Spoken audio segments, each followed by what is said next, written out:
2, 1, 0. So brings up Trevor Mattson. Mattson, big day with the shillelagh. 2 doubles for him. That thing is a shot to left field. Back goes the left fielder, all the way back to the wall, and that's a home run! Trevor Mattson, home run, 370 feet. He is fired up, look at him. That kid is pumped. He has been jacking the ball all night. 2 doubles, and there's a home run. Wow. Double, and home run. What a night for Trevor Mattson. 3-2 pitch, hit hard, down the first baseline, fair. 2 runs will score as Riley's around first. He's headed to second. It's a stand-up 2-run double, and 5 are on the board for the Hastings Sodbusters here in the 6th. Matt Hallbeck comes up now. Hallbeck chance to be the hero here. The Busters can walk it off. That one into left center field. That's going to do it right there. Walk off. Matt Hallbeck with the walk-off. And the Busters win it as Tyrell scores the winning run. 2-1 your final. That is the clutch hit. This could be the winning hit. And it is. The runner's going to score. Busters win it. They win the series. Look, 4 hits in the game for Cameron McClure. And there he is right there. I called it. He needed a hit. There's 1 run in. Jackson's coming. Here's another plate. Dawson to the plate. And he is safe. Busters score 2 on it. Nice base running. Jackson and Dawson on their horses. Back up the middle. Again, another hit from McGuigan. Somebody get this guy a bucket of water. He's on fire. Sodbuster Baseball is on the air. I'm Steve Stein from Duncan Field as the Hastings Sodbusters get set to go against the North Platte Plainsmen. It is getaway day for the Hastings Sodbusters as the North Platte Plainsmen in town. They're trying to sweep the 3-game series. Very disappointing for the Sodbusters. The first 2 games, they had great opportunities in really both contests, particularly that first game when they lost in extra innings by a score of 10-2, and then yesterday, or I should say 4-2, and then yesterday a 10-6 setback as North Platte scored early and often taking a 10-0 lead. Sodbusters made a comeback and actually put a little scare into the North Platte Hearts, but it was a North Platte victory, and they've now won 4 straight against the Hastings Sodbusters going back to the contests in North Platte. These 2 teams playing a 7-game series between the 2 communities. Sodbusters winning the first 2, but then North Platte winning 2 very competitive games. Second game of a twin bill, and then the matchup on Monday night. And Tuesday, Wednesday, both of the games going to the Plainsmen here, and so they have climbed up the Nebraska Land Division standings, now at 7-3 in the second half, and they have the best record overall in the Independence League at 24-13, while the Sodbusters have now slipped to 4-7 in the second half and 18-20, and they're below 500 at home for the first time this year, trying to remedy that as they take on the Plainsmen again today. Mentioned I'm Steve Stein, and we've got our producer today, Mason Hendricks. He's going to be helping us out. Josh Salmon has the day off. A lot of stuff coming up in the pregame, including a pre-recorded interview from Josh. But when we come back, we'll get the perspective of Luke Bay as the Sodbusters get set to go against the North Platte Plainsmen. This is Sodbuster Baseball. Are you tired of lousy internet and faceless customer service? It's time to experience local, honest, hassle-free, and exceptional. That's the Allo promise. We not only provide crazy fast fiber internet, crystal clear TV, and dependable phone service, but we choose to become a part of the communities we serve and love when everyone calls or stops by our store to say Allo. So don't settle for mediocre, settle for exceptional with Allo. Visit us at allofiber.com/local. The Adams County Visitors Bureau is the perfect place to start your Hastings experience. Hastings is the birthplace of Kool-Aid. See the Kool-Aid exhibit at the Hastings Museum along with many other exhibits and a planetarium. Enjoy the historic housing district, strolling through downtown parks, and beautiful shops. Whether you're visiting or you live here, the Adams County Visitors Bureau will help you find what you're looking for, from places to eat, things to do and see, to places to stay. Ask the Adams County Visitors Bureau at visithastingsnebraska.com. This is Sodbuster Baseball as we bring you Hastings and North Platte, the finale of the three-game series at Duncan Field. Last night, a disappointing 10-6 setback to the Plainsmen. We talked with head coach Luke Bay after the contest, and he lamented another night of stranded base runners. How many guys would leave on the first 5 innings? A lot, and it ended up being another huge game, 15 total. North Platte, man, they got every 2-out hit early on to take a 10-0 lead. Yeah, that's 42 in the last 4 games. Yep. 42 in the last 3 games, and it's frustrating, and I guess guys are putting too much pressure on themselves to come through in the big moment, and they get, I feel like Chris and I would do a good job of, telling our guys, hey, you're good enough, whoever you are, when you step in that box. It don't matter. You don't have to do anything more than what you got right now going on. And I like the fight that we showed at the end of the game. We didn't roll over and die. This team fights, and it was good to see that again. It's been a while since I've seen that fight and that energy, and we got to have that intensity from the first inning on. I know it's tough to maybe gain momentum out of a loss, but you guys ended up scoring the last 6 runs of the game and putting some zeros on the board from the bullpen. Really, could have got away from you terribly after 10-0 after 4, and you guys get 5 shutout innings from the bullpen. Yeah, absolutely. I think the hustle double by Harper, that was awesome leadership. It showed fight, showed grit, and I just think that moment kind of shocked our dugout back into it a little bit. It's those little subtle momentum swings throughout the game that you don't notice them until after the fact, and when you think back on them, and that was huge, and the bullpen came in and did a great job, and we had a chance there coming back, and yeah. And you mentioned Harper. Harper had 3 hits in the contest. There's a guy maybe started to get it going again. Nick Jones with 3 hits. 15 hits in the ball game. That's not a bad offensive game. And Tegan Tamia with 3 hits, and Cam Constantine. Up and down the lineup, at least you started seeing some life from the offense, even though it didn't always calculate to runs. Yeah. We still have really good hitters on this team. I still believe that deep down. We got to get the big hit, and but yeah, it's nice to see guys swinging the bat well. One of Harper's goals is being a more consistent player this summer, and to me, being a more consistent player starts between the ears, and it's how you approach the game every day. And you're not always going to get 4 hits, and just because sometimes you're going to get 4 barrels, and it doesn't always work out for you, and so you just got to stay right mentally, and burn what happened in your last at bat, burn what happened last pitch, and focus on what you need to do.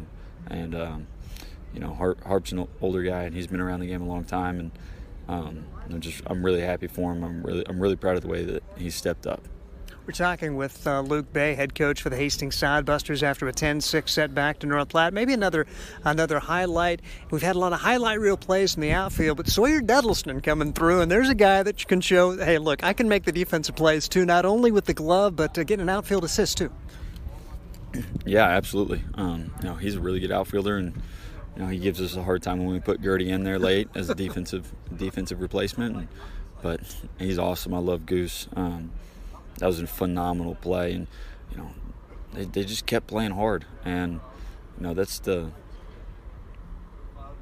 proud moment that I have for this bunch, is that they keep fighting, they never quit, and it's gonna come through, and we're gonna get rolling again, and we just got to keep going.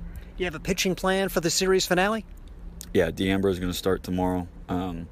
And then we really have our full bullpen ready to go. David's hot, Sagman's available, Jacobs is available, so we're fine pitching wise. And another thing too, when we throw a 5 spot there and make it a close game, they got to go to some of their guys. Otherwise, they're worried about this getting away, and we get in their bullpen, and they don't have any bullpen depth left. So And meanwhile, you're able to get 3 innings out of Burrows to put 3 innings on the board to kind of save some of those guys that you want to in pressure situations. Yeah, absolutely. I think Blake's a good arm. I do. And, he doesn't have a whole lot of experience out there, but he's good, and he nails for us. And it's tough because he plays such a good center field to put him on the mound, but, you probably got to get him in the game more often down the backstretch. Hastings coach Luke Bay after a 10-6 loss to North Platte. Sodbusters trying to salvage the finale of the 3-game series. When we come back, a special interview, Josh Salmon had a chance to visit with Matt Lemke, a recent high school graduate who's going to be playing his college ball at Kansas State. I'm Steve Stein, and this is Sodbuster Baseball.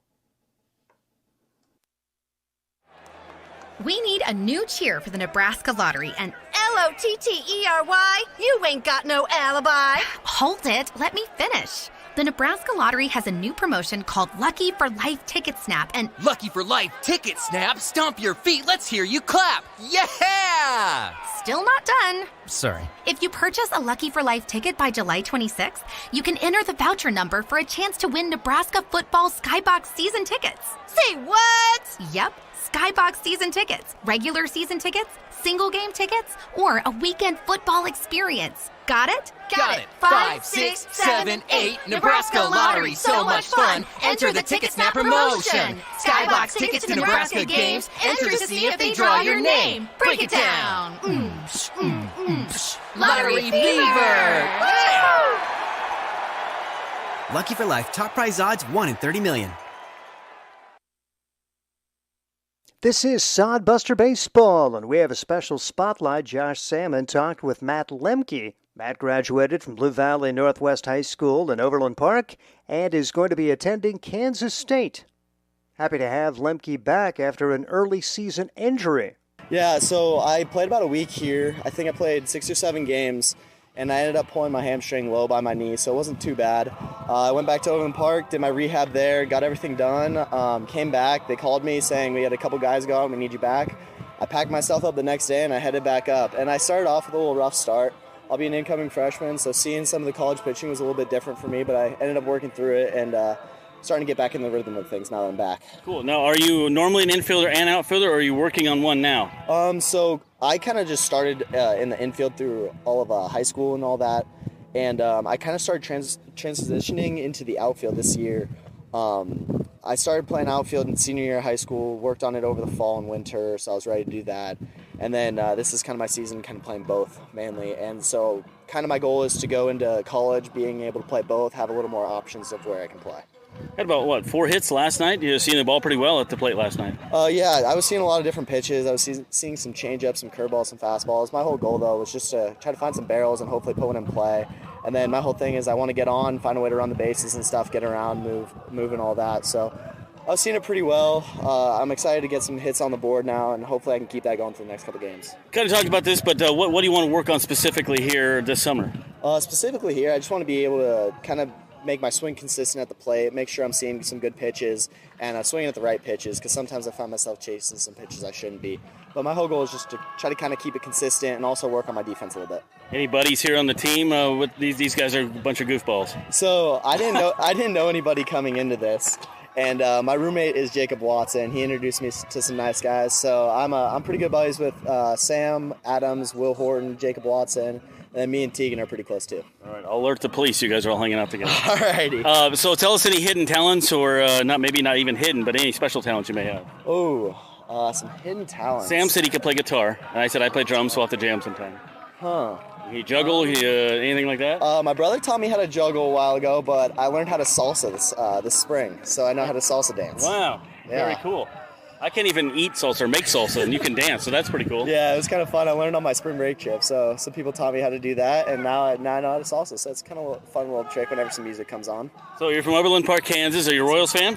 I am, but actually I was born in New Jersey. Oh, okay. So I started off in New Jersey. I grew up watching the Yankees till I was about 10 years old while I was there. I ended up moving to California, so for 2 years. Wow. So I lived in California for 2 years, watched the Dodgers there. So I was a Dodgers fan while I was there, but my heart is always to the Yankees. I know that's a kind of a rough area for a lot of people, but then I moved to Kansas, and now I've been watching the Royals for a while. So my top two are definitely Yankees and Royals. So here I am in my Padre hat. Dodgers is a bad word to me. What? I'm wearing my Padres hat, so the Dodgers are a bad word to me. Gotcha. I grew up in Southern California, so anyway. So and then what kind of music do you like to listen to? I'm a big country guy, but on game days I like to just listen to some pop normally. So yeah, it's gonna get you mindset going. Yeah, my favorite's definitely some old country though. So Matt Lemke, the freshman to be at Kansas State. He can play either infield or outfield for the Hastings Sodbusters. That's Josh Salmon with another Sodbuster Spotlight.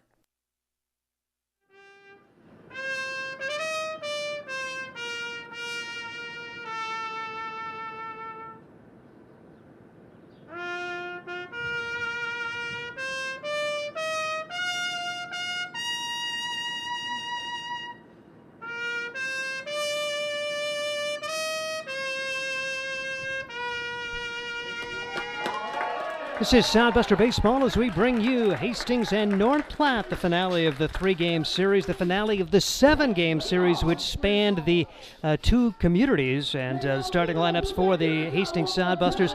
Blake Burrows leads off. He's the center fielder today. Then it's Aaron Harper at third base.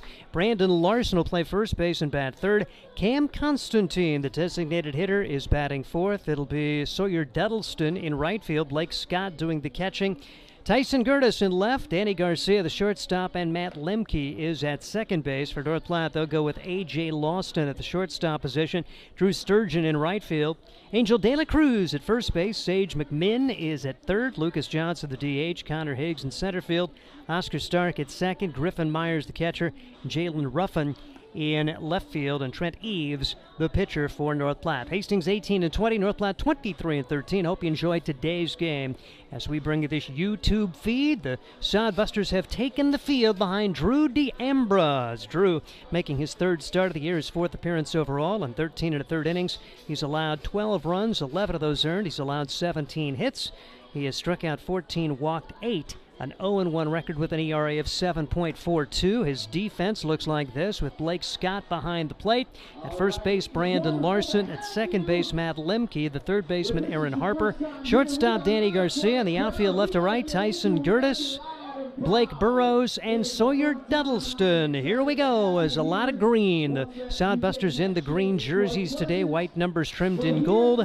North Platte goes with their black jerseys today. The green numbers trimmed in white. They have the gray pants, as North Platte trying to continue its domination of Hastings. They've won 7 of the 10 games this year, 4 in a row, coming into the matchup here today against the Hastings Sodbusters. Drew D'Ambra, his last outing coming on July 5th at Fremont. He was the losing pitcher, went 4 1/3 innings, allowed 6 runs on 6 hits, struck out 4, and walked 5. So that's the way it goes today. Steve Stein and producer Mason Hendricks. Hope you enjoy Sodbuster Baseball. Sodbusters under the direction of Luke Bay, the former grad assistant at Kansas State. His assistant coach, Chris Ceballos. Meanwhile, former Sodbuster coach J.M. Kelly is the head man for North Platte. His assistant coach, Eric Sendas. Both of those guys on the coaching staff at Texas A&M Kingsville.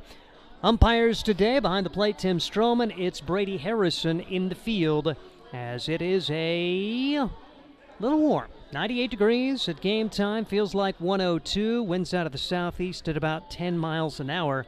And not exactly sure what happened, but the coaches just played rock, paper, scissors, and the Sodbusters get the early win. This had to do with the challenge, the National Anthem challenge. Trayton Scully stayed on the baseline, and Luke Bay actually did the rock, paper, scissors. So the Hastings Sodbusters, hopefully that's good mojo. They win the National Anthem challenge to begin the game. Now let's just see if they can win a game. A.J. Lawston steps in the left-handed box against the lefty D'Ambra, and the pitch right across for strike 1, no balls, and 1 strike on A.J. Lawston, as he comes in at .333, playing just his 4th game. 3 for 9 overall. He has walked once and fouls the pitch back. 2 quick strikes on A.J. Lawston. He went 0 for 2 with a run scored yesterday, in the first game rather, on Tuesday, and then went 1 for 5 with a run scored yesterday. Pitch inside, nearly hit him. The count goes to 1 ball and 2 strikes on A.J. Lawson, leadoff man up there for the North Platte Plainsmen. They got some early offense yesterday and pretty much put it to the Sodbusters in the first half of the game. Pitch swung on and missed at 1 in the dirt. It's handled by Blake Scott, who will throw down to first to complete the strikeout. So a good start for Drew D'Ambra and the Hastings Sodbusters. 1 up and 1 down. Plainsmen went in order of the first inning yesterday, but then they got it going. 2 in the second, 4 in the third, 4 in the fourth. That was basically their ball game. Sodbusters did get 1 in the fifth and then made it interesting with a 5-run 7th inning, but could get no closer. They had their opportunities. As what a couple of days. 32 stranded runners for the Sodbusters in the first 2 games of this series. Pitch taken high to Drew Sturgeon. Sturgeon coming in at 222, playing in his 8th game for North Platte. They've got a lot of new faces over the last couple of weeks, but they've just continued to roll right along, and this one is ripped into right field. That's going to be a base hit. Tyson Gertis has to play it on a hop, and a 1-out single off the bat of Drew Sturgeon. So 1 on, 1 out for the Plainsmen, and that will bring to the plate Angel De La Cruz. De La Cruz, a split time between DH and first base. He's back on the first base bag today. He went 0 for 4 in the home series opener, but then 2 for 5 yesterday, a double, 2 RBIs, and a run scored, and he's first pitch swinging here. That's into right field. Tyson Gertis coming on, makes the call, makes the catch right on the foul line, and there are 2 outs. So economical pitching so far for Drew D'Ambra, trying to work his way around that 1-out single, and that will bring to the plate Sage McMinn. He's one of the dudes for this North Platte team.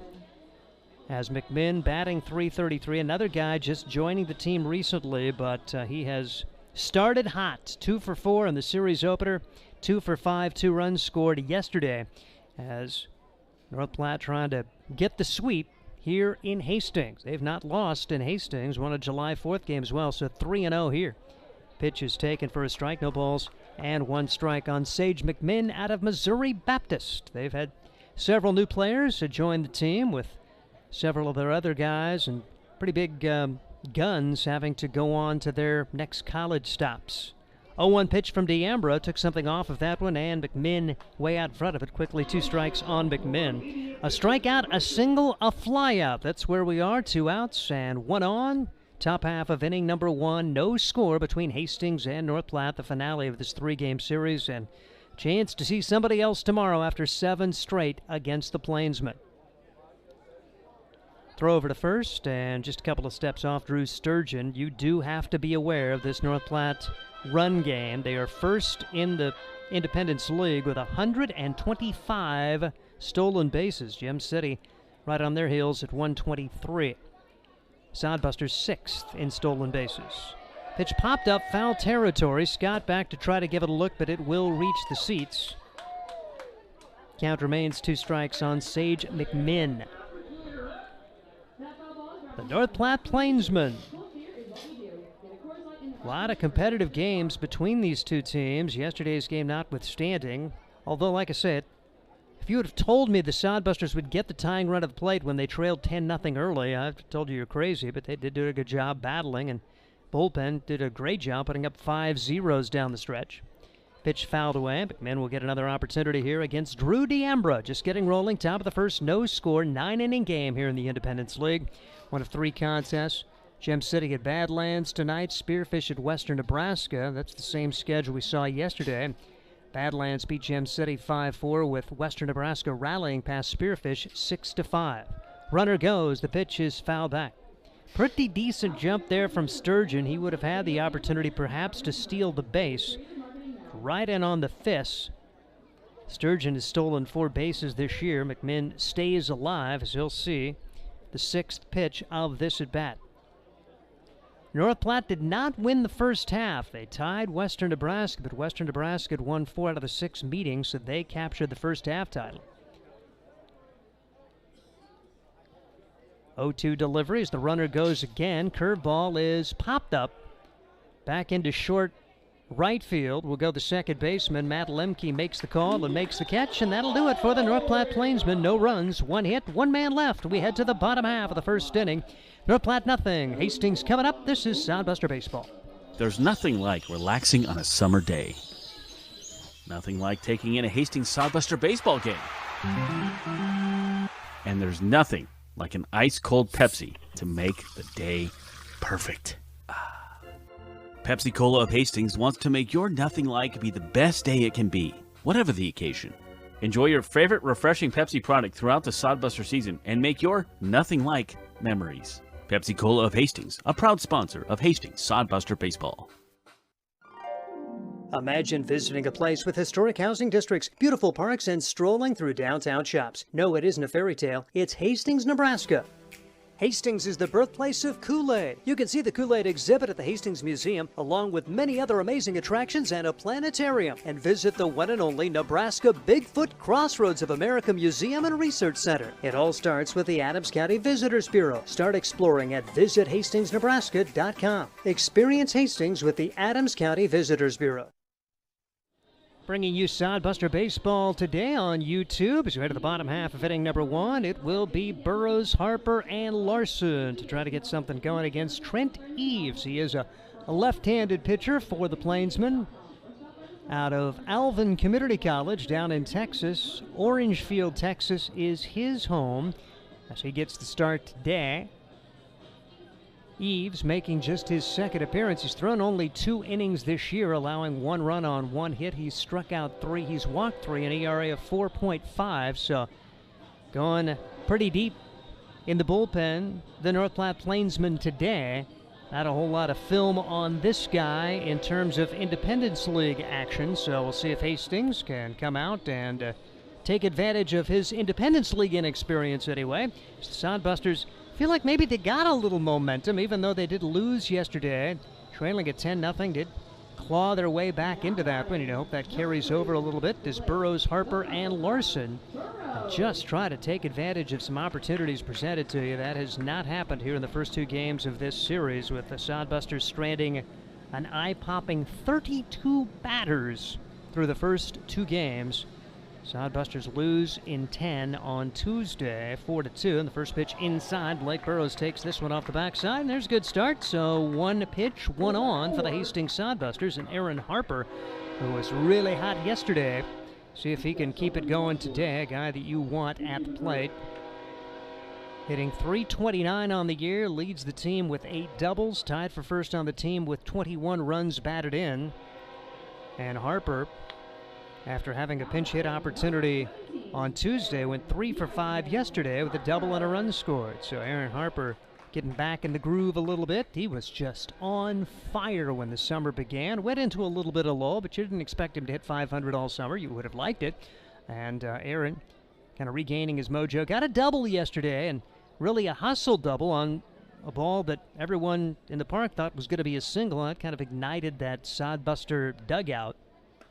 Pitch is taken for a strike. No balls, 1 strike on Aaron Harper, the Northern Illinois Husky. Kinesiology major out of Hemet, California. After a couple of years of junior college ball down in the Lone Star State.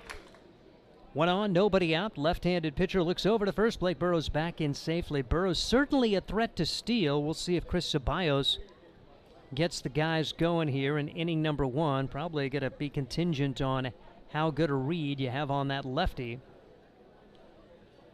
Trent Eves. The pitch is taken for a ball. There's Aaron Harper up there for the Hastings Sodbusters. Takes a look down at Chris Ceballos. The sign is flashed. And Blake Burrows. 3 stolen bases this year. Bouncing ball, left side. Third baseman's got it. Throws to second for 1. Over to first. That's all they'll get. Good job for the North Platte Plainsman, Sage McMinn, to backhand that one. So they'll get the lead runner. Burrows is gone. Aaron Harper aboard on the fielder's choice, and that will bring to the plate Brandon Larson. So 1 on, 1 out. No score, bottom half of inning number 1 for the Hastings Sodbusters and the North Platte Plainsmen. This YouTube broadcast today, 9-inning contest at historic Duncan Field, one of the largest ballparks in the nation. Pitch swung on and missed. No balls, 1 strike on Larson. Larson coming into today at .329, playing in his 24th game already. So he stands in for The Hastings Sodbusters takes the pitch inside. It's 1 ball and 1 strike on Larson. Tied for first with Harper, 21 runs batted in. He's got a home run and a triple on the year. And the pitch comes in, and that is in there for a strike. 1 ball and 2 strikes on Brandon Larson for the Hastings Sodbusters. Guys just out of high school, going to be headed to the University of California, San Diego. Play baseball, throw back over to first, and Harper is in safely standing up. Neither Burrows or Harper getting great leads on the lefty Trent Eves at this point, so it's going to be one of those, you may just gamble and go, or you may just get picked off. Larson pounds this one down the right field line, but foul. It will remain 1 ball and 2 strikes on Brandon Larson. Larson going through a 1 for 6 day. It's hard to get 6 at-bats when your team only scores 2 runs. Now, the game did go 10 innings on Tuesday, but that just shows you how many opportunities Hastings had as they stranded 17 in the game. So Harper 1 for 6, should say. Larson 1 for 6 that day, came in as a pinch hitter yesterday, went 0 for 1, 1 for 7 in this 3-game series here in Hastings. Runner goes, 2-2 pitch, and Larson pops this one up out of play left side, and it remains 2 balls and 2 strikes on Brandon Larson for the Hastings Sodbusters, with Cam Constantine waiting on deck. As the left-hander Trent Eves getting the start for the North Platte Plainsmen. Eves making his first start of the summer. Pitch is just a little bit outside, and it's gone full now. A hit batsman, Blake Burrows. He was erased on a fielder's choice grounder by Aaron Harper. That's where we stand. 1 on, 1 out, no score, bottom of the first. 9-inning contest here in Independence League ball. Eves brings the pitch home. Larson pops this one up short left field, and coming on and making the grab will be Jalen Ruffin. When it left the bat, you thought maybe it had a chance to fall, but North Platte playing particularly shallow over there, and Larson can't move the runner along. And this has been the thing that's just been killing the Sodbusters here in recent games as Cam Constantine steps to the plate. Not getting the job done in terms of just moving runners up. Snap throw over, and Harper's back in safely. You get a runner at first, get your leadoff man aboard, find a way to at least get him in scoring position. The next 2 have come up, and neither guy's been able to do that. Pitch is down low for ball 1, 1 ball and no strikes on Cam Constantine. He's off to a good start, playing in his 6th game, batting .400, 6 out of 15, couple of runs scored. He's knocked in 2 as well, looking for his first extra base hit. Takes this one right across for a strike, 1 ball and 1 strike on Cam Constantine. University of Texas product. Played in 8 games in the spring for the National Power Longhorns. 0-1 delivery, and this one is bounced to the shortstop. Only play will be to first. Long throw, not in time. Good effort there for A.J. Lawston. He had to go deep in the hole to his right, and Cam Constantine beats out an infield single, so the Sodbusters now 2 on and 2 outs, and we'll see if Sawyer Duddleston can come up with a big 2-out hit. There have not been many of those during this 4-game skid, as Hastings has struggled mightily in clutch situations.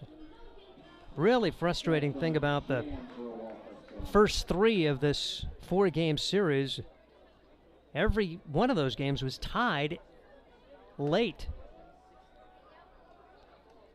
Sodbusters had their opportunities to win it late. North Platte instead won it late. Duddleston takes ball 1, 1-0 the count, and Duddleston a little flare but foul down the first base line. Count goes to 1 ball and 1 strike. Second game of the doubleheader on Sunday was scoreless into the 6th when North Platte put up 3. It was a 7-inning game, so they were able to shut it down in the 7th and win the contest. Of course, the first game of this series tied at 2. It ended up going extra innings. Pitch bounces away, but no chance for advancement. 2-1 the count on Duddleston. Sodbusters, the other game of the first 3 of this 4-game skid was in North Platte. 2-1 pitch on the way. And that's missing for ball 3. 3 balls and a strike. Sodbusters had taken an early lead in that game on Monday. North Platte rallied to tie it. It was tied after 8 innings. And North Platte walked it off in the 9th. 3-1 the count on Duddleston and the pitch. Sawyer swings, lines this one into left field for a base hit. Harper will stay at third. Again, Ruffin playing so shallow that you don't have a chance to score. Most of the time, you get a base hit to the outfield with 2 outs. It's an automatic send, but no way with Ruffin playing very shallow. So the Sodbusters have loaded the bases again, and you just kind of shake your head because it seems like there have been so many bases loaded situations that the Sodbusters have left. Yesterday, 2 out of the first 3 innings left them loaded. One of those, they had bases loaded, nobody out, and did not score. And here comes little bouncer from Blake Scott. It's to the third baseman, only play to first. Wild throw, run scores, and the Sodbusters have taken the lead.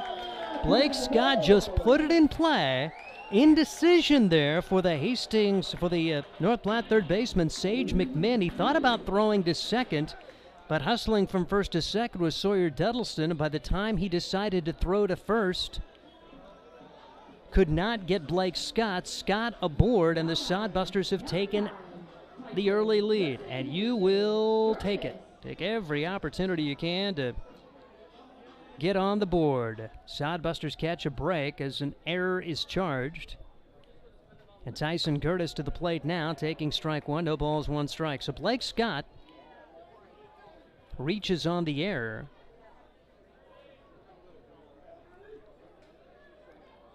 After Sawyer Duddleston singled, and the Sodbusters have an early 1-0 lead. Here's the pitch to Curtis. Curtis swings at 1 down at his ankles. Quickly 2 strikes on Tyson Curtis, who has scuffled this year, batting 130. He's 9 out of 69. Does have a double. He's knocked in 5. He's scored 9 times. Didn't play the first 2 games of this series. His last action, the last 2 games of the series in North Platte, went a combined 0 for 4. 0-2 pitch on the way to Curtis. Watches it go by, and that did not miss by much. 1 ball and 2 strikes, the count on Tyson Curtis.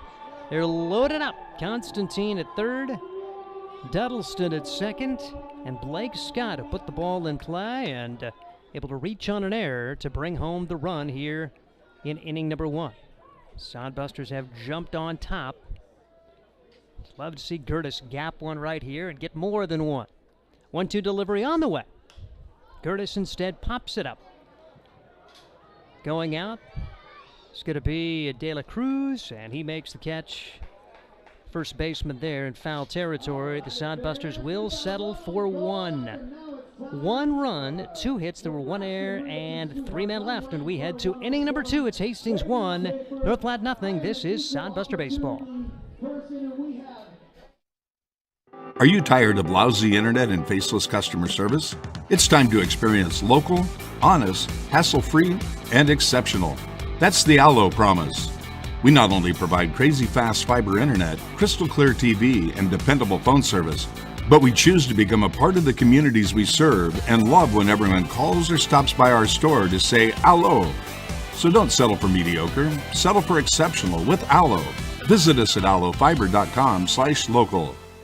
Nebraska Realty is a homegrown company that is deeply invested in the communities it serves. They are the largest independent real estate brokerage in the state with over 950 agents serving communities all across Nebraska. Nebraska Realty operates on the same principles and values as the people of this state: honesty, hard work, community, and people. They recently opened an office in Hastings and are excited to be part of the community and do their part in helping it thrive. See what Nebraska Realty can do for you at nebraskarealty.com. We bring you Sodbuster Baseball as we head to inning number 2. It'll be North Platte sending its 5, 6, and 7 hitters up there against Drew D'Ambra. D'Ambra working his way around a 1-out single. He threw 13 pitches in that first inning for the Hastings Sodbusters. And Hastings able to come up and get an unearned run at the bottom of the first. Left him loaded. Nothing new about that. Sodbusters 32 runners stranded over the last 2 games here at Duncan Field. So they begin with 3 stranded runners in the first, but they do take a 1-0 lead. So bright side, right? Bright side. Lucas Johnson bats for the North Platte Plainsmen as he'll stand at the right-handed box. And Johnson, guy who has been red hot. This North Platte team, second best hitting team in the Independence League at .296. Johnson, .459. First pitch swinging here. Garcia, the shortstop's got it. Throws over to first in time. 1 pitch, 1 out. Good job, Drew D'Ambra. Just having this North Platte team put the ball in play, and Lucas Johnson grounds out of the first pitch here in inning number 2. It'll bring to the plate Connor Higgs. We talked about Johnson hitting .459. That pales in comparison to the numbers put up by Connor Higgs, who's batting in the 6th spot at .554, and he hasn't played just a couple of games. He's now in his 18th game, still well over 500. Takes a ball, 1 ball and no strikes. And after going 1 for 4, a pedestrian 1 for 4 with 1 run scored in the series opener, 4 for 5 yesterday. A double, 3 RBIs and 2 runs scored. Takes a strike here. 1-1 the count. 1-0. Sodbusters on top of the Plainsmen here in the top half of inning number 2 at Duncan Field. Drew D'Ambra brings the pitch home. Off speeder is fouled away, and 1 ball and 2 strikes on Connor Higgs. Drew D'Ambra getting the start today. Try to bounce back from a rough outing against Fremont. Fremont leading the second half standings in the Nebraska Land Division at 8-3. North Platte right on the heels at 7-3. 1-1 pitch. Should say the 1-2 pitch. Swung on and missed. Connor Higgs down on strike. Second K for Drew D'Ambra, and that'll bring to the plate Oscar Stark. So D'Ambra tried to set him down 1-2-3 here in inning number 2. Stark, second baseman, will stand at the right-handed box, hitting .241 on the season. Does have 3 home runs, 19 runs batted in, and 20 runs scored. North Platte's out homered Hastings 15-5. Part of that playing here at Duncan Field. 1-0 the count on Oscar Stark. Product of Washington State. Here's the pitch. Little looping liner headed toward right field. That is going to fall in no man's land. And a 2-out base runner here is Tyson Curtis up and wheels and throws it into first base. Should say out in right field it's Sawyer Duddleston. Curtis is in left field for the Hastings Sodbusters. So Oscar Stark, a 2-out single. Duddleston played really good right field yesterday and made a couple of fine catches and then a strike on an outfield assist. Curtis in left and Blake Burrows in center today. Pitch right across for strike. Griffin Myers, the batter now. No balls and 1 strike on Myers. .258 on the year, but he's had a really good 2 games here in Hastings. 2 for 4, a couple of runs batted in. First game, 3 for 5 yesterday. 3 RBIs in that 10-6 win. Pitch swung on and missed. Count quickly, 2 strikes on Griffin Myers.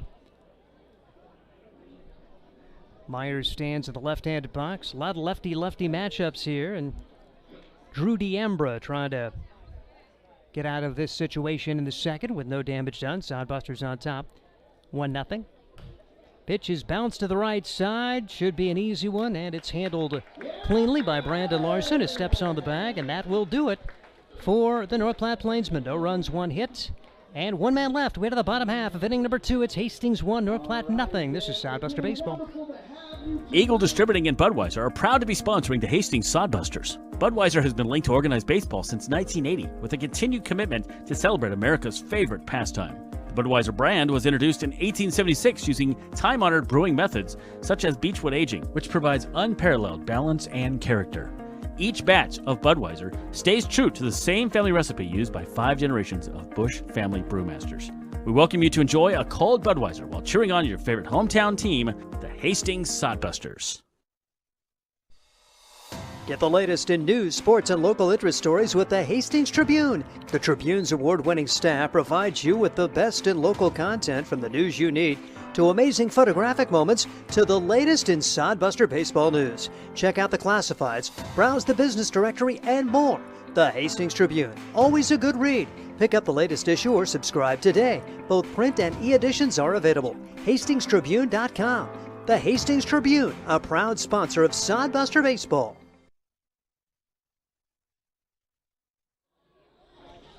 Head of the bottom half of inning number 2, the Hastings Sodbusters lead the North Platte Plainsmen by a count of 1-0. It'll be Garcia, Lemke, and Burrows to try to keep it going against Trent Eves. Eves faced 7 batters. Sodbusters did score 1 but left them loaded again.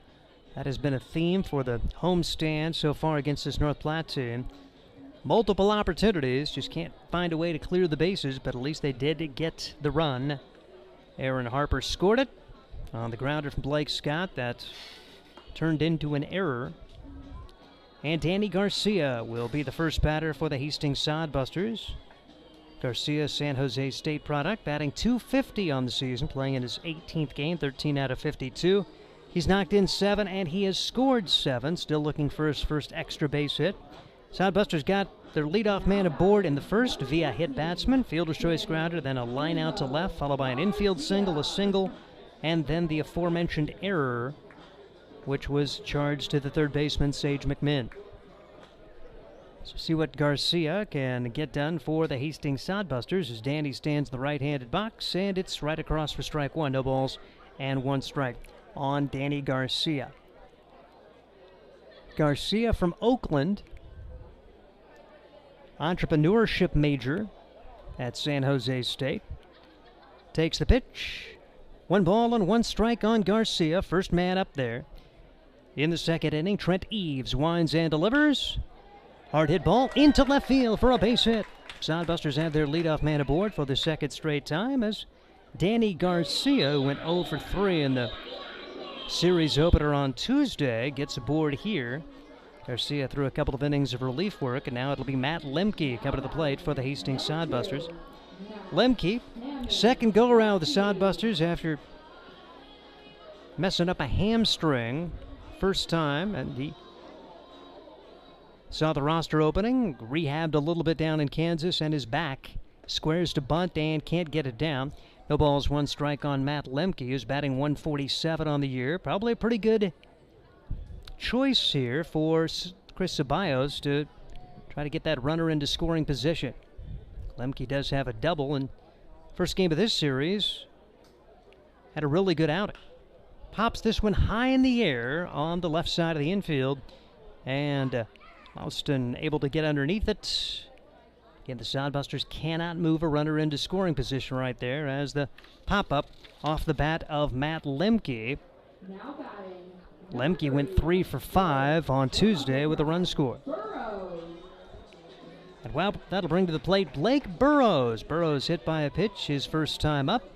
See what he can get accomplished. Only saw 1 pitch from Trent Eves and wore that one on the backside. Decent lead for Garcia. They'll throw that way.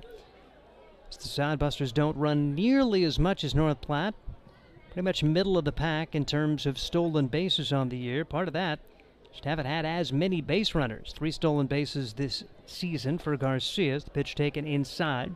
1 ball and no strikes on Blake Burrows as the Sodbusters are 10th in the 10-team league in batting average at .263. They did raise the team batting average 3 points yesterday. A lot of hits. 6 runs. Bouncing ball. De La Cruz has got it. Throws to second. Low throw. Everybody's going to be safe. He was thinking about getting back to the bag for the potential double play at first and made a low throw. Lost and couldn't handle it. Then a little bit of a collision as sliding into second was Danny Garcia. And when all is said and done, Sodbusters will have first and second and only 1 man out. As Blake Burrows reaches on the fielder's choice, the error thrown towards second goes in the column of Angel De La Cruz, and a big chance here for Aaron Harper. It's the second error in as many innings for North Platte. Sodbusters got to make North Platte pay for some of these mistakes in a big way. Did get 1 run home on the error in the first. We'll see if they can put a little crooked number on the board. Harper watches the first good pitch go by for ball 1. Garcia takes third there as the left-hander Eves paid no attention to him. That's the good news. The bad news is Burrows didn't follow him. We'll see if he goes now on this pitch. So runners at first and third. Stolen base for Garcia. Great aggressiveness there. He may have just gone on his own.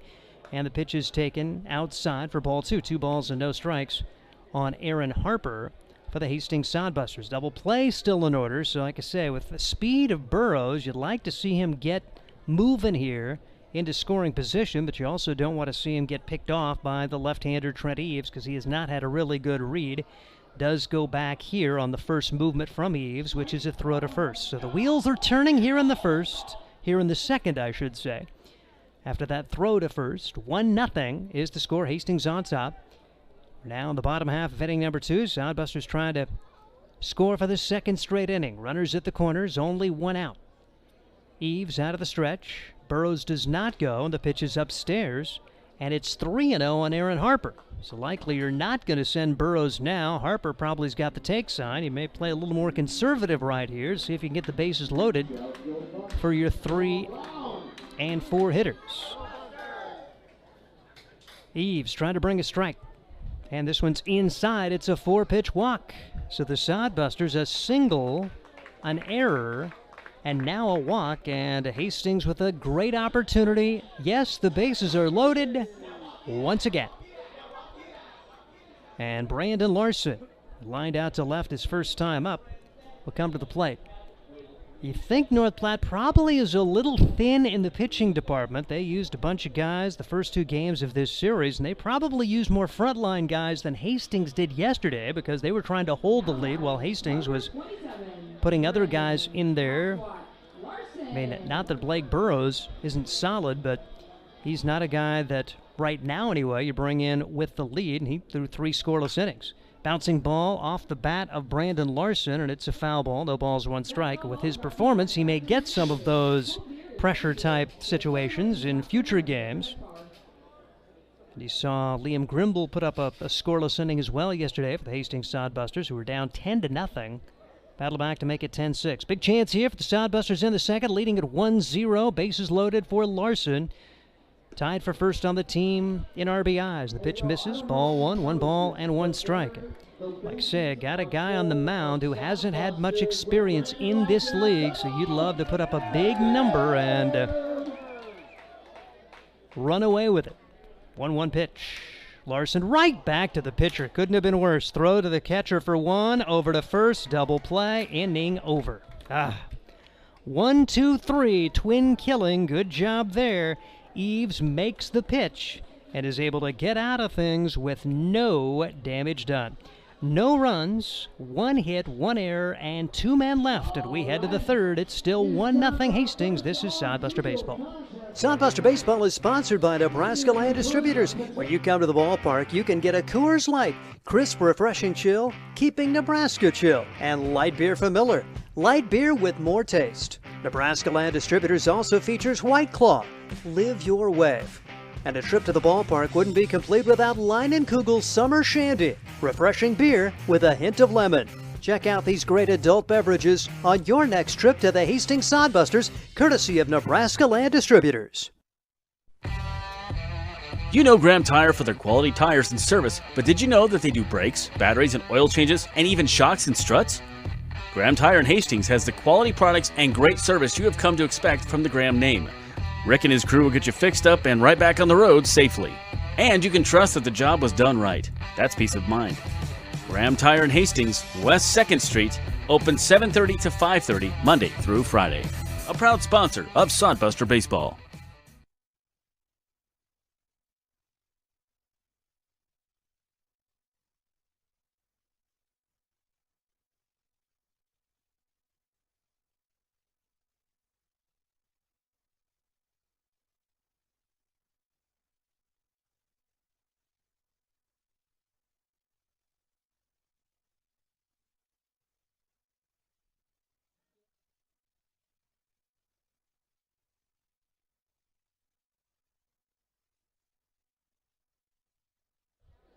Bring you Sodbuster Baseball underway. Top half of the third inning. It's 1-0 Hastings, but oh, what might have been. Jalen Ruffin bats for the North Platte Plainsman, number 9 hitter. Takes strike 1, now lays down a bunt on the right side. Quickly 2 strikes on Jalen Ruffin. Ruffin coming into today at 247 batting average. He does get on base a lot, 17 walks for him, and he's been hit by a pitch 6 times, so his on-base percentage at .423, despite the fact that he is only hitting .247, and he's been a thorn in the side of the Sodbusters. First 2 games of this series, 2 for 4 on Tuesday, a run batted in, 1 for 4 yesterday with an RBI. 0-2 pitch on the way from Diembra, swing and a miss, and Drew is very solid here in the early going. First time through the order, he's allowed just 2 hits. He's struck out 3, and Drew Diembra throwing just 27 pitches so far. Trent Eves has already thrown 39 through the first 2 innings, but wiggles his way out of a big jam again as the Sodbusters miss another large opportunity to put a crooked number on the board. That's been the theme of this series. 5 runners stranded the first 2 innings today, but they do own a 1-0 lead. Pitch missing for ball 1, 1 ball, and no strikes on A.J. Loston. He is 1 for 8 in this 3-game series. Pitch is taken for a ball, 2 balls, and no strikes on A.J., batting at the top of the order. North Platte, best record in the Independence League overall, 23-13. It will mean nothing, though, because they didn't win the first half. Bouncing ball back up the middle, and that's going to be fielded cleanly by Matt Lemke. Throws to first in time, 2 up, 2 down.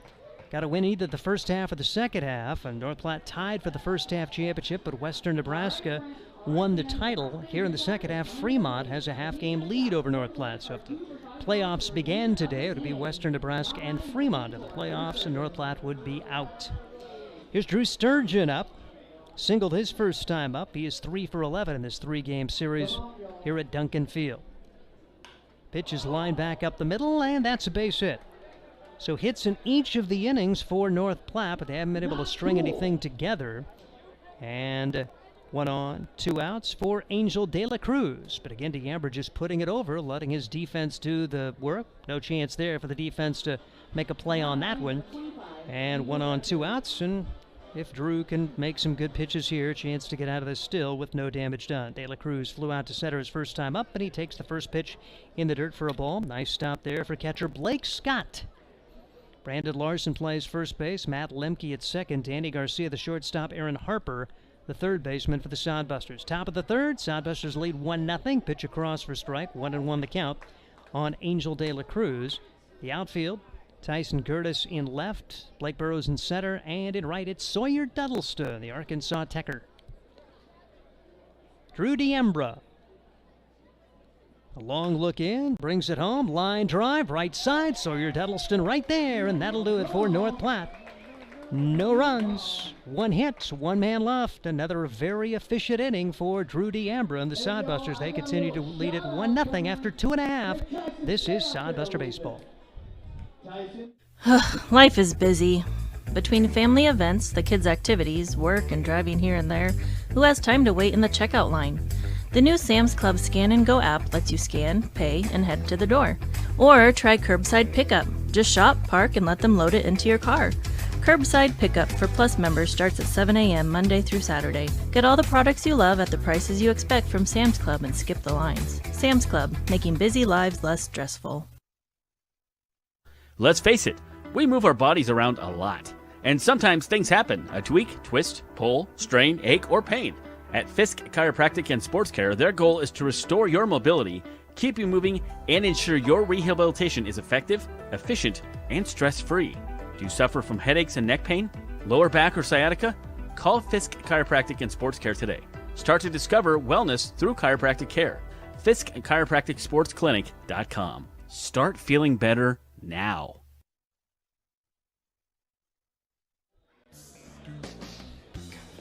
This is Sodbuster Baseball as we're to the bottom half of the third inning. Hastings continues to lead at 1-0. How about Drew Diembra? 33 pitches thrown the first 3 innings. 26 of them have been strikes. He has owned the zone, and he owns a 1-0 lead. Now can Hastings come through and really put it to Trent Eves? Eves has wiggled his way out of 2 huge jams the first 2 innings. Sodbusters do have 1 unearned run on the board, but it might have been. Left him loaded in the first, and last inning, bases loaded, 1 out, a 1-2-3 double play ended the threat. Here comes Cam Constantine. Constantine, an infield single his first time up as he continues to tear it up since joining the Hastings Sodbusters, the University of Texas product. battling a nagging injury, so probably going to be relegated just to DH duties, but Hastings will be happy to put him in the lineup on a regular basis. Takes the pitch for a ball, 1 ball and no strikes on Cam Constantine for the Hastings Sodbusters. The pitch swung on and missed, 1-1 on Cam.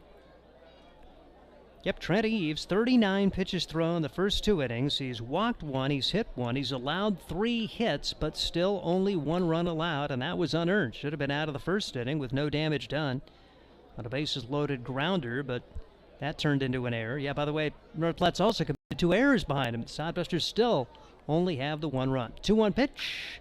Bouncing ball left side. Shortstop's got it. Lawston throws to first in time. And 1 up, 1 down for Hastings. That's the first time they've not had their leadoff man aboard.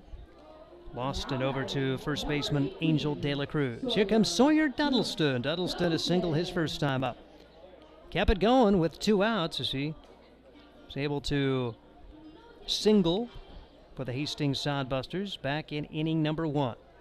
Sawyer Duddleston stands in the right-handed box, and the pitch from Eves. Off-speeder bottom dropped out of that one.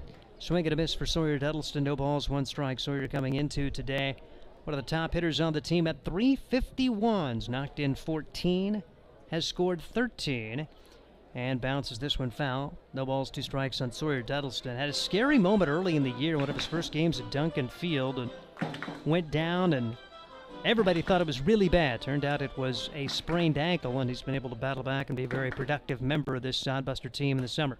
0-2 pitch just misses. 1 ball and 2 strikes.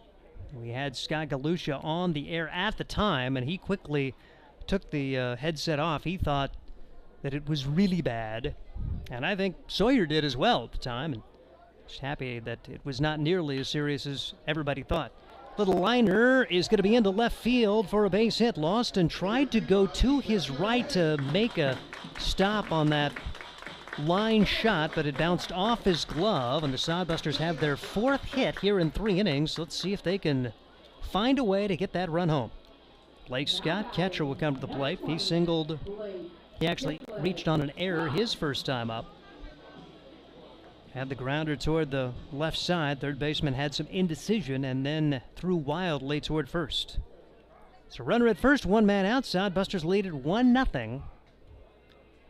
As Eves brings home the pitch, it's inside for a ball. 1 ball and no strikes on Blake Scott. Scott leads the team with 4 triples this year. Has knocked in 13. Here we go, and has scored 13. Here's the pitch. Scott loops this one in the air, right field, and that is going to fall for a hit.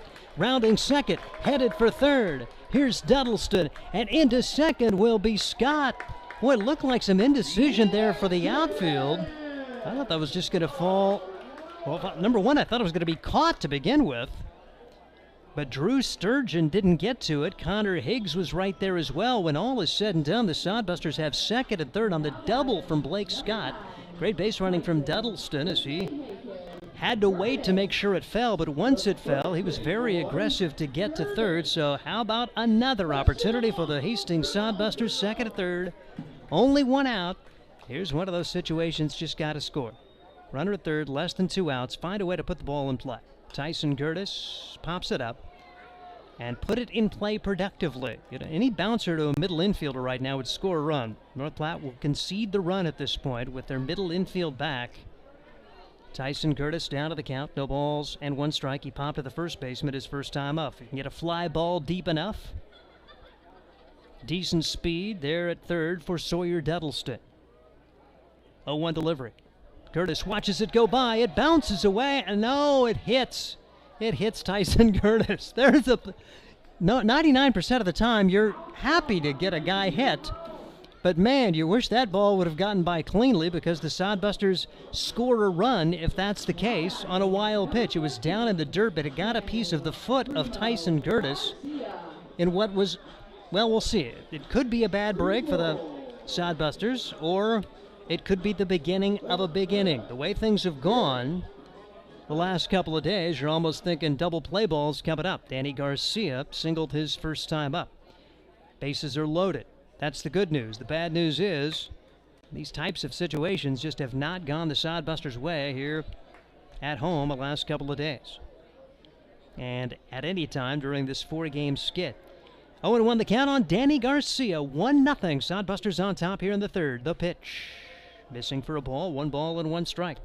Duddleston was going to score easily on that pitch in the dirt. Sodbusters would have had a runner at third and a run home. As it stands, they have the bases loaded and 1 out. Not all bad. Can they find a way to get a clutch hit? 1-1 delivery. Garcia fouls it away. 1-2 the count on Danny Garcia. Same situation. Runner at third, less than 2 outs. Find a way to get that run home. Now, a little more problematic. You get a hot shot to a middle infielder, and it's going to be a double play ball. Meanwhile, Trent Eves would love a strikeout. He has not struck out 1 yet. 1-2 pitch on the way. Garcia pops it up. Foul territory, right side, fielded by the right fielder. Duddleston comes home. Here's the throw, and safe!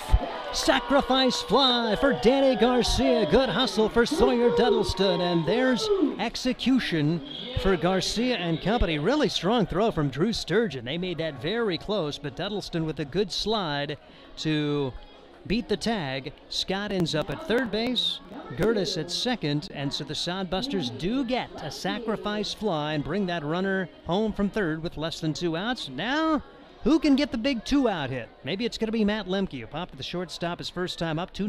Sodbusters on top. The pitch. Right across for strike. No balls and 1 strike on the Kansas State recruit. He graduated from Blue Valley Northwest High School.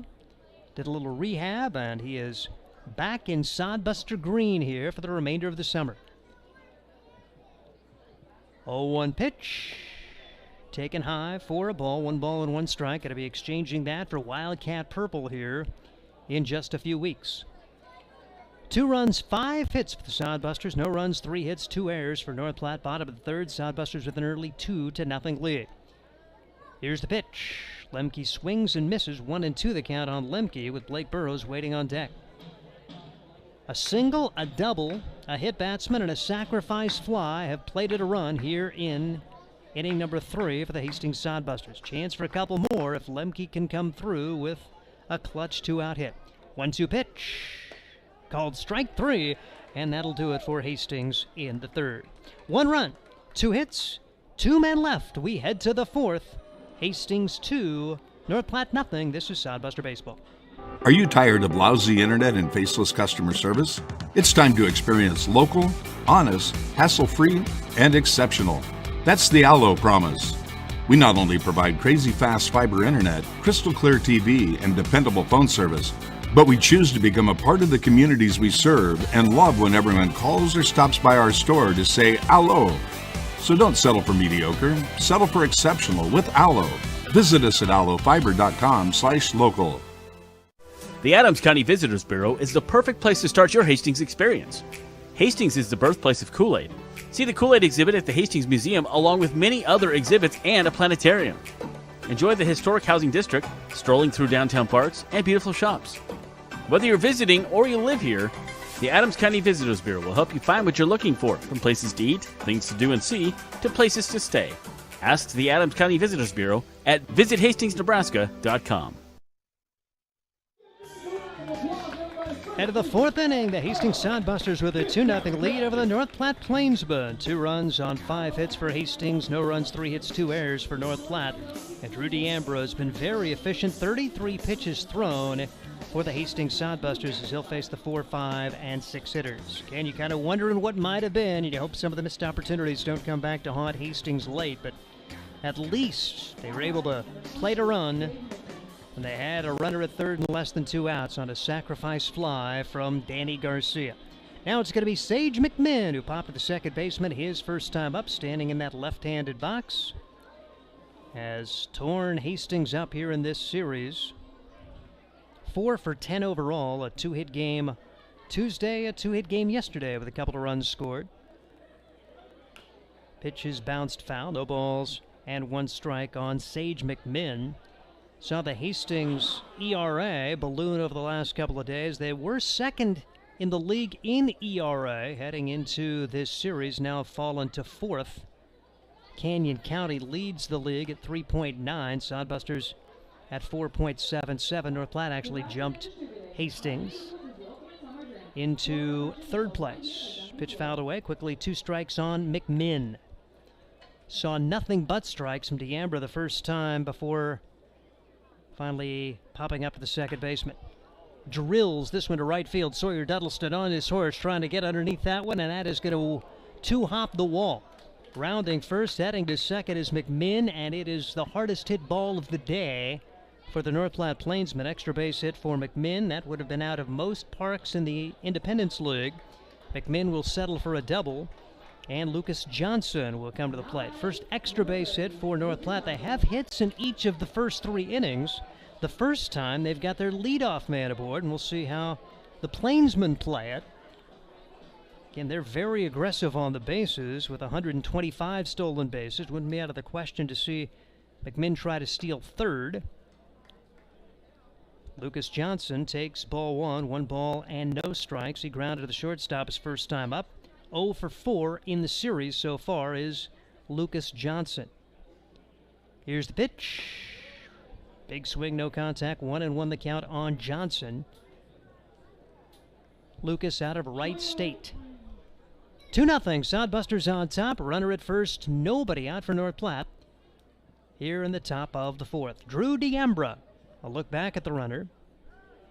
A move that way, but no throw as Lemke came in late. But McMinn able to get back there in plenty of time. 1-1 delivery. Bouncing ball back up the middle. Could be trouble. It's into center field for a base hit. McMinn will score. And it's going to be an RBI single off the bat of Lucas Johnson. And it's 2-1. So the first 2 have reached here in the 4th. Back-to-back hits for North Platte. Double and a little single. Garcia couldn't quite get there. So that ball, if that was just a couple of feet to the left, Garcia likely gets it. Probably a runner at third and 1 out when the play is over. As it stands, runner at first and a run home and nobody out for North Platte. So Connor Higgs will stand in. He's first pitch swinging and grounds this one into right field for a base hit. Going first to third, here's Johnson. The throw comes, it's not going to be in time. And on the play, Connor Higgs will go into second base. So Johnson goes first to third, Higgs a single and a second on the throw, and the North Platte Plainsmen, who had 3 hits the first 3 innings, have 3 hits the first 3 batters in the 4th. It's 2-1, but the tying and go-ahead runs are in scoring position with nobody out here in inning number 4. And Luke Bay, head coach and pitching coach, will visit the mound. Drew D'Ambra was dynamite through the first 3 innings. There's no action behind him.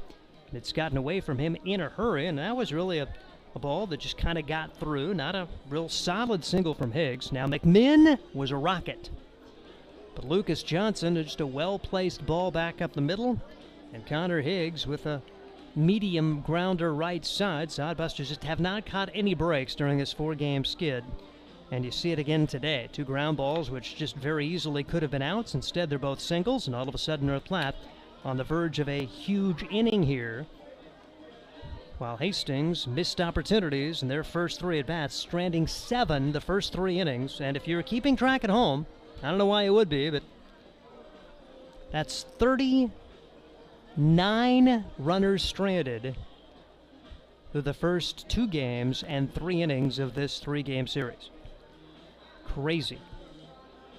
So North Platte, opportunity here to go on top. If they just play fundamental ball, it's a great chance to grab the lead as they have second and third and nobody out. You always talk about the fact you want to just get those runners home from third with less than 2 outs. We'll see how North Platte does after Hastings has had mixed results, I guess you would say, in the early going here, with the Hastings Sodbusters on top by a score of 2-1, as we are joined by Scott Galusha, owner general manager, and boy, you coming in at a pretty clutch situation right here. That's the lead is on the line here. North Platte gets it cooking a little bit against D'Ambra with 3 straight hits. Yeah, mixed results. I heard you say right as I walked in. I thought that was good too, but we did get it done, which was we got a situation where we were able to get it taken care of, which was nice. And here's a pop-up. That could be a big first out here. Larson back into foul territory at first, makes the catch, and no chance for advancements. There's a large first out for Drew DeAmbrose. He's able to get a pop-up off the bat of Oscar Stark, and the runners stay at second and third with one out. He's done a nice job tonight keeping the ball down. It was a point of emphasis for us. We've done a good job at getting some ground balls and a couple lifted fly balls. They hit the one ball really hard to right field, but other than that, it was not hard contact, just a ground ball in the right spot. So. Yeah, that's what I was going to say. I mean, yeah, other than the McMinn hit, I mean, it's just kind of bad luck. Ball grounded right back up the middle, and ball hit into right field. Pitch right across for strike. No balls and one strike on Griffin Myers. And when you're in a situation like this, you also it's just contagious. Sodbusters leave the bases loaded in the first and two more in the second and third, but they do score 2 runs out of all that. Well, on the good side, I talked about it with them a little bit this morning. I talked to the guys, and you know, the good side of leaving 40-some guys on base in the last roughly 21 innings is we're getting opportunities. Yeah. And so we're moving, we're getting runners going a little bit, we're putting the bat on the ball a little bit, but just got to find a way to get it done. 0-2 pitch coming, and DeAmbro would love to get a strikeout here. He could have a chance to still survive this inning with the lead if he can find a way to get out Myers. Pitch in the dirt, 1 ball and 2 strikes. Again, North Platte getting back-to-back hits to get the first run home here and put runners at second and third with no outs. Now there's 1 out as DeAmbra brings the pitch home. High, 2 balls and 2 strikes. And that's okay. It was a little bit more in than he wanted to, but that's, again, a purpose pitch to maybe get him off the plate a little bit. I thought it was a really good choice to go out and visit with them a little bit. You know, I think he was a little rattled about the deepness of the 1 hit and then the 2 ground balls. 2-2 pitch, swing and a miss at 1 in the dirt. They're going to have to throw to complete the strikeout. Fantastic. They'll do that as Scott fundamentally looking the runner back at third. Larson makes the catch, and a pop-up and a strikeout. And how about this if you find a way to get out of this with still owning the lead? Yep.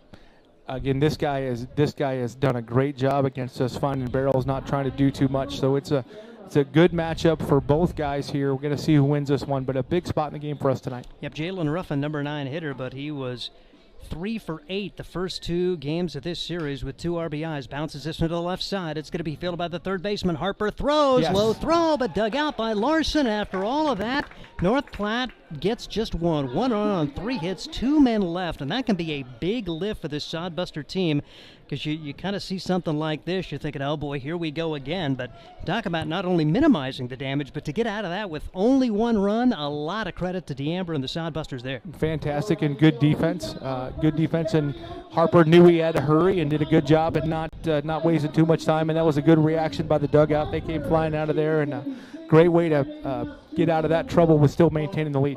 And Drew DeAmbra, I think I have him for 46 pitches after 4 innings, really has maximized his opportunities, and you get a deep start today. Really, despite a 4-game losing streak, the pitching staff seems to be in pretty good shape and a lot of arms available heading into the today and into the Fremont series. Yeah, we are. We're in good shape. Our pitching has been outstanding. I mean, again, last night we were a little unlucky. JT found some barrels and not a bunch of hard hit balls, but they were able to string together a few hits. But he's given us a solid outing every time out too, and we feel really good about our pitching. Our pitching has not been the problem. And again, not a whole lot of problems. It's still a very good team, but just haven't been able to find the big hit lately and not been able to string together enough hits. And unfortunately, we talked about this as a group. We've been able to put a bunch of crooked numbers up on the board, but then a bunch of zeros. And so we want to be consistently having some threats and get things done. So I think this is a big inning for us. If we could, since we held them to 1 there, if we could scratch one back, get that one back, I think that'd do a lot for our momentum. Hastings Sodbusters with a 2-1 lead as they were able to get a run in the first and a run in the third, trying to find their way and gain some opportunities. Trent Eves, here's a guy who hasn't pitched much at all this year and now working into his 4th inning, so you feel like he should be at about the end of his rope. Now, no action behind him, and nope. You feel like maybe at this point, your staff's probably in better shape than North Platte is heading into today. But I guess we'll find out. We definitely are, but just because we're in better shape doesn't mean you win a whole lot of games. But they are. JM knew coming in here that he was going to be thin, and he's been able to figure out how to win a couple games. And so hats off to him. Their style of play, they're playing just like JM wants them to. They're hard-nosed. They run. They take advantage of situations, and they've pitched just good enough to get by. And we've got to continue to have good at-bats and try to extend that pitching, that pitch count so we can get in their bullpen, because I think if we can get in that bullpen, we have the advantage. Top of the order with Burrows, Harper, and Larson coming up. Sodbusters lead this one by a score of 2-1. We're with Scott Galusas. The first pitch coming in, and Burrows takes it inside for ball one. You know, when we visited yesterday, I think it was 10-0. Gotta love the way the guys battle.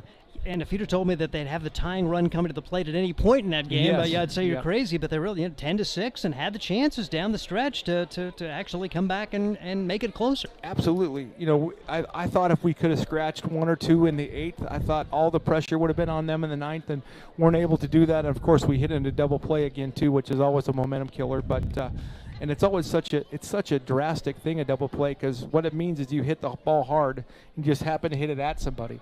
And so those are huge momentum swings. If that ball gets through, it's a 2-run game, and now everybody in that dugout is excited, and who knows what happens. But I was really proud of our kids. Could have laid down last night, and they didn't do it. And you know, despite several disappointing outcomes and opportunities to win games that we weren't able to take advantage of, they did a fantastic job, and I think we're seeing that today. Pitch is inside, 3 balls and 2 strikes, and part of it, you know, putting zeros on the board from the bullpen. And I give a lot of credit to Danny Garcia. He gave up 4 runs in his first inning, but came out and put a 0 up, stopped the bleeding, and then Grimble puts up a 0 on 3 scoreless innings for Burrows. It's 5 scoreless innings after they had scored 10 in the first 4. I mean, that's not easy to do. The way North Platte, they were feeling like they could score 100. Yeah, that's right. They could do everything right early in that game, and we did a nice job at stopping that momentum, and really good job. You know, again, you said it. His numbers don't look great from yesterday, but Danny Garcia did a fantastic job to keep us in that ball game, and so that was really good. And I think we're seeing some of that benefit today. The guys were excited again today. They weren't down. They understood what we're doing, and they understand the stretch that's in front of them, and so they continue to play hard. And you know what I'm really happy for. I'm not sure I've had to. I would be able to tell you that I haven't doubted our effort one time all year. You know, we haven't always won the games and haven't always done maybe what I'd like us to do from time to time, but I cannot fault the effort. Blake Burrows has walked. That brings to the plate Aaron Harper. Had a big game yesterday. Good to see him get it back and rolling. Had a hustle double that Coach Luke Bay was talking about. The runner goes. It's going to be a stolen base. Ball gets into center field, but no chance for further advancement. Good to see Blake Burrows just take off right away. Yep. He's in scoring position. Aaron Harper up there now, but he had one of the key plays yesterday. Down 10-0. Harper worked hard and kind of one of those spirit plays. He's one of the heart and soul guys of this team, and that kind of lifted the team up as well. Yeah, he doesn't say a whole lot. He's kind of a watch what I do, not listen to what I say, but he was fired up a little bit in the dugout, and I think that was infectious. And we saw something a couple days ago in Aaron's swing and talked to him about it yesterday, and since then he's been much quicker to the plate. And so he recognized it. Once somebody else saw it, he recognized it, felt it, and made a nice adjustment and had really good at-bats the last 2 days. Big chance here for the Sodbusters. Runner at second, nobody out, leading it 2-1. Bottom half of the 4th inning. Sodbusters have actually been out hit 6-5, but they do have the lead and looking for more here in the home half of the 4th. Eves takes a look back at second, doesn't throw that way, as would not be out of the realm of possibility. See Burrows take third against the lefty with a right-handed hitter up there. We'll see what the situation is here in this 4th inning. We need a quality out regardless. We need to move a runner here. We should be able to score a run with a couple ground balls if we do it right, that is. Pitch is missing, 2 balls and a strike, and Aaron showing great patience too as he drew a walk his last time up and doesn't seem to be trying to do too much during this homestand. He's back to seeing the ball well and recognizing the pitch as well, and that's where you can see it. Even it's a hard time to hit too with the shadow being gone. Pitch is fouled away as the Hastings Sodbusters getting a single run in the first, a single run in the third. They have stranded 7 through the first 3 innings. Now, why do you always got to tell me that? I know that number, but I don't need to hear it from you again. That's 39. Yes, and I was thinking it had to be 2.5 40. Games. Yeah. Yep. Tell you what, that causes me not to sleep very much at night. That is, yeah. I'm sick to my stomach, and I'm not the owner general manager. Tell you what, oh my gosh. Yeah.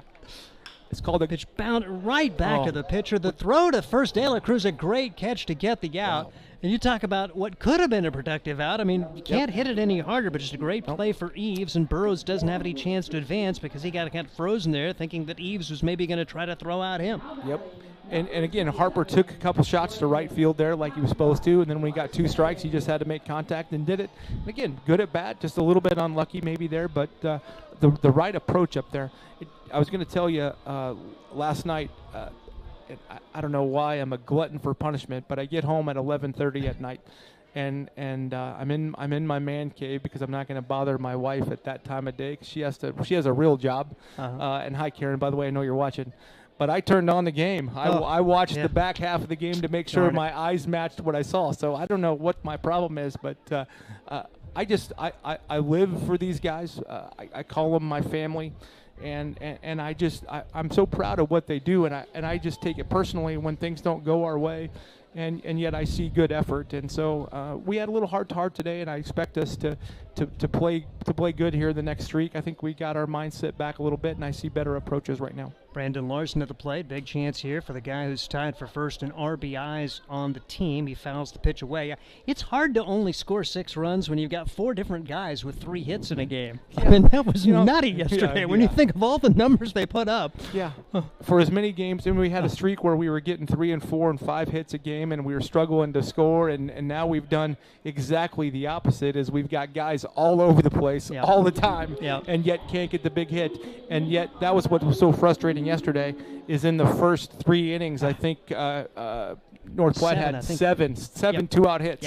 And we haven't had 7 2-out hits since early or May probably. But again, those are the game of baseball is such an amazing game, and that's why I love it so much. Is there's so many games inside of a game, and there's so many hidden outs and little nuances that you don't always see if you're looking at the box score.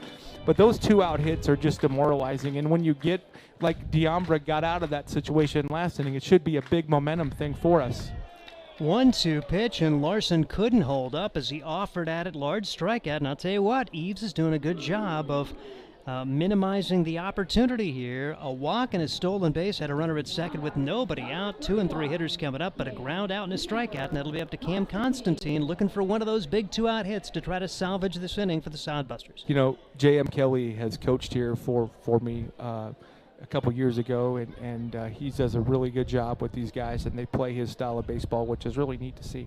But he understands Duncan Field, and so I would venture to guess that J.M. Kelly, and I don't know his name. What's his pitcher's name? Trent Eves. Okay, I would venture to guess that he walked up to Trent and said, "Throw it over the plate, and let's take our chances." And he's done exactly that. He's put the ball with the play, made us put it in play and make adjustments and put the pressure on us. And so far, that ball is hammered. Is it enough? Yes, it is. What a great play. Their center fielder goes back and makes a tremendous play. Connor Higgs takes away a run and perhaps a triple off the bat of Cam Constantine. That was a pretty good play. That was a great play, and I thought it was over his head when he hit it. But again, that's a Duncan Field deal. Ball doesn't carry, and if you do a nice job, what you did, turned and ran and made a nice play. Yeah, and if you've got good outfielders, you can play at Duncan Field. Sodbusters have an outstanding group of outfielders, and North Platte's pretty good too. I'll tell you, watching them when they played on July 4th, I thought, man, that group's pretty good, and they back it up there with another strong play. That's Connor Higgs who makes that play to disappoint the Sodbuster fans here. The leadoff walk, the stolen base, but nothing happening, and it's still 2-1 as we head to the 5th. Sticking around? Yep. All right. Got another half inning, and then I'm going to go back to work. We got a lot of people here today. We got a bunch of groups. Got I would guess the majority of Blue Hill is here today. We have like 95 either Little League baseball players or softball players and coaches and stuff, so that's fun. Nebraska Land and Distributing is here with the group today. And so we got a lot of groups today, and it's another nice crowd despite being a hot day in the middle of summer in Hastings. We got another good crowd, and it's been a great homestand for us, minus the baseball, but we had good crowds and good everything. So half of me is happy about that, but the competitive side of me is a little frustrated the last few days, but it is what it is. Yep, Hastings then going on the road, 3 at Fremont, then a couple of off days as they're going to play a double header instead of a 3 single game. So do keep that in mind on your schedule, that it'll be a Wednesday double header and a Thursday single game with Fremont coming in next week. You bet. And we're down to, after tonight, Steve, we only have 8 days left. That's crazy. 8 home games left. Huh. 8 home dates, excuse me. Actually, no, that's wrong. It's 6. Wow. It's Thursday, Friday, Saturday, Sunday, and then Friday, Saturday. Oh, wow. So we're down to 6 home dates after tonight. As batting now is the leadoff man, A.J. Lawston, after that ground out from Jalen Ruffin to end the 4th inning at a great finish for Drew D'Ambra to escape. He's now over 50 pitches thrown, working to Lawston, who's 0 for 2 in the game, and the pitch is bounced back up the middle. Lemke, the second baseman's got it, throws to first in time, 1 up and 1 down here in inning number 5. Just continue to cruise, make them make a play. Don't give them anything free, and he's doing a nice job. Yep, Drew D'Ambra really looking in control here. He's been a nice addition to this Hastings pitching staff, which, rock solid throughout the course of the year. I know the team ERA went from 2nd to 4th in the league, but it's been near the top of the league throughout the course of this season, and this is one of the guys. We love. I say it all the time, but I get a chance to meet these young men, get to know them in 10 weeks of a sprint and get to know them off the field. And so I hope Drew's parents are listening, because he's a delightful young man. I picked him up and I couldn't get him to say 3 words on the way down to his host family. And so he's got more and more comfortable. And last night, I don't know if you recognized, but when we started doing our 9th inning chant and trying to get back in the game, Drew was the guy that was jumping around on the dugout. So he's gone from a pretty shy guy to the other way pretty quick. So grounder to the first baseman. Larson threw it to D'Ambra, who made a great stab at it to grab it, tried to get the foot down, but it's going to be an infield single off the bat of Drew Sturgeon. And when all is said and done, 1 on, 1 out for the Plainsmen, 2 on the score. Sodbusters on top of the 5th. That was a great play.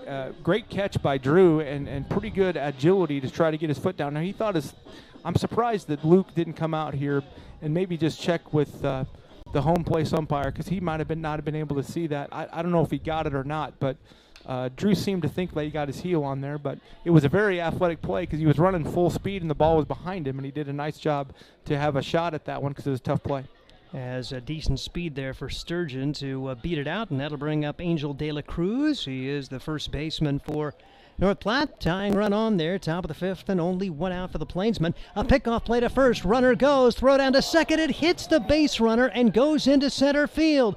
And on to third will go Sturgeon. Another bad luck play there for the Hastings Sodbusters.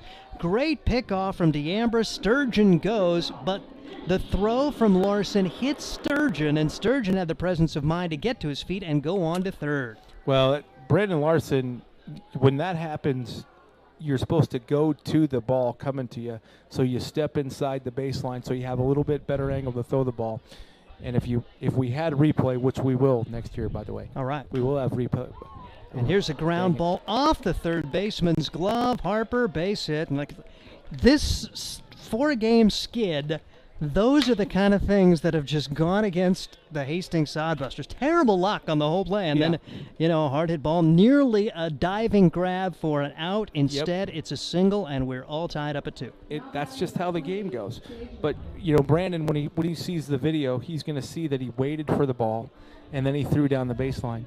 And he knows that he needs to come to that ball and give himself a little bit of an angle. So those are things that we can control. Still unlucky, don't get me wrong, but that's a fundamental thing that we can work on. And it's just the little things that make a difference, especially when things aren't going your way. We've got to clean those up a little bit. Yep, all tied up at 2. North Platte gets the job done. They have the go-ahead run at first with only 1 man out. The pitch is a little bit outside. And for Drew DeAmber, you just hope he does not let that get to him and goes about his business, because he's making decent pitches and made a great pickoff of Sturgeon earlier, just a few pitches ago in this inning. Yep, and that pitch so far tonight, that pitch is close, but it's been called a ball most of the night. That ball that's just a little bit off the plate there. We have a nice view here calling the game. I don't know if you can see that quite as much on TV, but it's a really good view for us. And we can see that ball might have been off the plate a little bit, but that's been a consistent call, which is really what we think is important as a coach, is get consistency back there.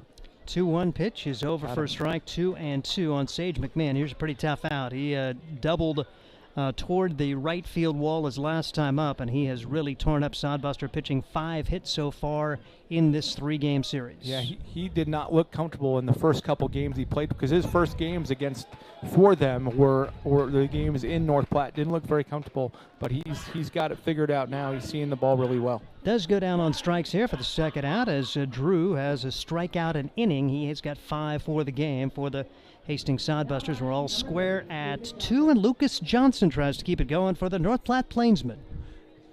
Hopefully, we'd like to see a relatively early count ground ball here and get us out of here a little bit and see if we can get Drew to go one more. Pitch count's still pretty good, so. Yep, a 63 coming into this at bat, so very good. Here's a line drive, right side, base hit. Sawyer Duddleston's got it, and they are not going to test the arm of Sawyer Duddleston. Now, if a different base runner's out there, they might, because they pretty much try to go first to third on everything, but they also saw Sawyer Duddleston make an amazing throw yesterday. So first and second, 2 outs. You know, Sawyer, when we recruited Sawyer, he was a first baseman, third baseman. I told you that, I think. And then he got the yips. So I got a call from Coach Dawson, who is a wonderful guy, runs a great program down there at Arkansas Tech, and said, "Hey, I'm sorry about that third baseman." And I said, "What's the problem?" He goes, "Well, he's not a third baseman anymore." And so I said, "Okay, why is that?" And he goes, "Well, he can glove it like nobody's business, but doesn't know where it goes. Can't throw it across a diamond." And then he proceeded to tell me, hey, he's a fantastic kid, and he hit the ball so good for us, we had to make him an outfielder because he had to be in the lineup. And he's done that for us. He's done a nice job. Here's a hard hit ball to the right side, off the glove of Larson, into right field. North Platte going to try to score the go-ahead run, and they will get it done. Another bad luck play. Larson could not keep it in front of him, and it gets into right field, and North Platte has grabbed the lead on the RBI single from Connor Hicks. Again, a ground ball in the right spot. Larson had to dive to get it. Again, maybe communication. Maybe Lemke could have got that from behind him, but I don't know. It was a tough play. But, of course, he ricochets it right over Lemke, and then they get an extra base on the other thing. So, again, just bad luck, and that's how baseball works, and we've got to figure out how to get this turned around. Pitch swung on and missed, so North Platte, another 2-out hit as they keep it going. They have just been dynamite with 2 outs over the last couple of days, and now have grabbed the lead here for the first time in the 5th. Drew DeAmber trying to get out of this. Pitch is fouled away in the dirt. So, again, you've said it really well, but picked a guy off, hit the runner. Okay, line drive to the third baseman, who has to dive, makes a great effort at it, but it hits his glove, and because of that, they get an extra base. Ground ball to the first base side, off our first baseman's glove on a dive, and they get an extra base. And so it's just crazy. Though if we could have 6 inches either way, we'd be in the dugout with the lead. But that's why this game is so wonderful, and it's so small, and the little things matter so much, and that's why it's such an enjoyable game to come out to the park and watch. Here's the pitch, missing outside, and it doesn't feel like Drew DeAmber's given up 10 hits, but he has. That's the reality of it. And the Sodbusters trail by a score of 3-2 now for the first time here in the top half of the 5th inning. I think maybe 2 of them have been barreled, maybe 3, but not very many hard hit ones. But some ground balls in the right spot. Hats off to them. Runner goes. The throw down to second base is not going to be in time, and they'll get a successful double steal. The one hop, and so Danny Garcia really didn't have a chance to throw home, and North Platte uses their running game to successfully complete a double steal. Johnson scores. Higgs ends up at second. Yeah, that's the owner general manager with the reaction there. It's 4-2. You know, again, I've been a coach for a long time, Steve, and it just makes me cringe when they get first of all, they've hit 3 gloves this inning, or we've hit a helmet and 2 gloves, and we also let them score a run without them using the bat. Yeah. And those sorts of things, those are self-inflicted wounds that just shouldn't happen. If we're going to throw that ball, we've got to have a better shot than average to get him out, and those are the decisions that I don't approve for. I mean, we wait one more pitch, it's a fly ball, and it's a 1-run game. But we've got to overcome those things and start making the little plays. But as always, Steve, enjoy talking to you. I'm going to go do the rest of my job. Karen, hi. Mom and Dad, hi. Probably everybody watching. So thanks for watching and cheering us on, and I'll talk to you tomorrow. Or actually, I won't. You won't? No. Well, I won't. I don't get it. You'll see him in person. Yeah, I get to see him in person. You get to see Karen for real. I get to see him for real, which is nice. But again, we're getting down to the stretch, and it's been a long summer. But I got to tell you, I'm tired all the time, but I'm so fortunate that I get to do what I like to do. Yep. And so that's really good. So thanks, everybody. Appreciate all your support, and we'll talk to you later. And that's Scott Galusha, under general manager. Sodbusters trailing by a score of 4-2 as we head to the bottom half of the 5th inning. And man, oh man, like I say, there's been so many wacky things that have gone on during the course of this little stand, and you saw really the epitome of it there in the 5th, as North Platte ended up scoring 3 runs. They did have 4 hits. There was 1 Sodbuster error and 1 man left. So they have grabbed the lead for the first time today. They now have 4 runs on 10 hits. And the Sodbusters do commit their first error. North Platte has stranded 6. The Sodbusters have stranded 8 in the contest. And this lefty, Trent Eves, keeps working his way out of jams, and now he owns the lead for the first time today.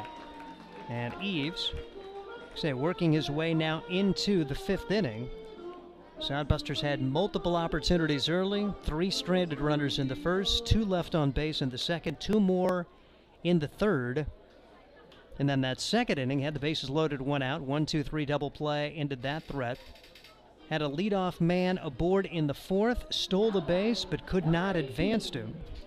And then every wacky little thing went against the Sodbusters in the 5th. And Hastings kind of handed him a run on that double steal, because you had the guy at first. Connor Higgs, he had taken off. He had a great jump. It was going to be really tough to get him out. Here's Sawyer Duddleston now for the Hastings Sodbusters. He's 2 for 2 as the Sodbusters trail for the first time today. Left-hander Trent Eves now would be the winning pitcher. If he can work his way through the 5th, then this team maintains the lead. Hard hit ball back up the middle, and that's a base hit. Sawyer Duddleston 3 for 3 on the day as the Sodbusters come right back and get a hit. They've been out hit 10-6. They trail in the game 4-2. And coming to the plate will be Blake Scott. Scott's been on base twice. Reached on an error his first time up, doubled his last time up. Trent Eves has now reached 80 pitches thrown in the game, allowing the 2 runs on 6 hits so far.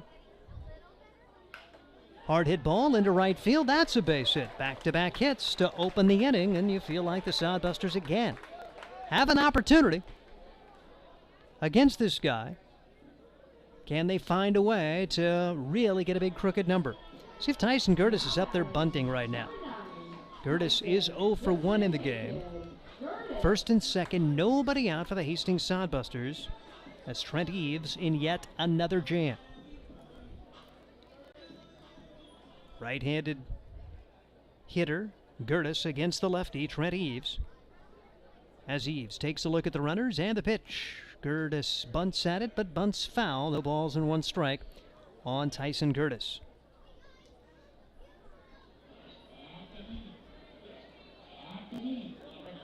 Tyson Curtis, big moment here with the Hastings Sodbusters down by 2, trying to get the tying runs into scoring position. Nobody out, bottom of the 5th inning. As the left-hander, Trent Eves comes set, brings the pitch, and it's taken for a ball. 1-1 the count on Curtis. North Platte plating 3 runs in the top of the inning. Sodbusters trying to come right back, and good approaches for both Duddleston and Scott. Didn't try to do too much. Both on base with singles. 1-1 pitch. Low for ball 2, 2-1 the count. So Gertis was up there bunting initially, but has taken a couple of balls since then.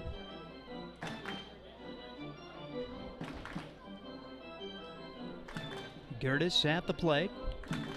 Eves trying to wiggle his way out of another big jam. 1-1 delivery. Should say the 2-1 delivery is right across for strike 2. 2-2 the count now. On the right-handed hitting Tyson Gertis.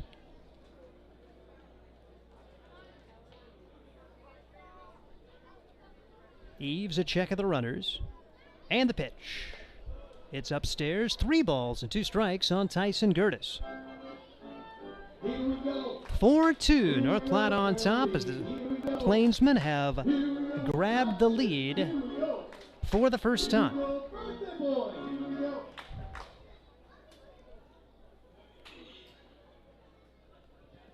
Pitch is low and in the dirt, so a good job for Gertis. Was down in the count 1-2, came all the way back to draw the walk, and they're loaded again for the Hastings Sodbusters. A single for Duddleston, a single for Scott, and now a walk for Gertis and Danny Garcia up there in a huge spot. Again, fundamentally, you should be able to get 2 runs out of this. We'll see what happens.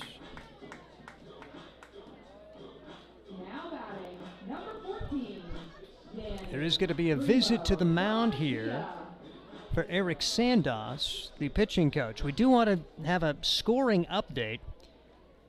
Drew Sturgeon, last inning, we gave him an infield single on that grounder to the first baseman. They did charge an error to Brandon Larson as the throw was a little offline to his pitcher covering, Drew D'Ambra. So it's 3 runs on 3 hits, 2 errors for the Sodbusters in that inning. And so it's 4 runs on 9 hits now for North Platte. Hastings Sodbusters have 2 runs on 7 hits. And each team now with 2 errors. Pretty extended conversation going on right here. And if nothing else, it could be to allow their right-handed pitcher to get hot behind Trent Eves. Like I say, Eves, seldom used, has not been in action much this year. Trent Eves getting his opportunity, just his second appearance. He'd thrown only 2 innings this season and already working his way into the 5th as the pitch count continues to mount. He's up near 90 for the ball game. Now the Sodbusters need to make it hurt. Bases loaded, nobody out, just gave up 3 in the top of the inning. Can you find a way to come right back? Here's the pitch. Garcia lines this one into right field, a base hit.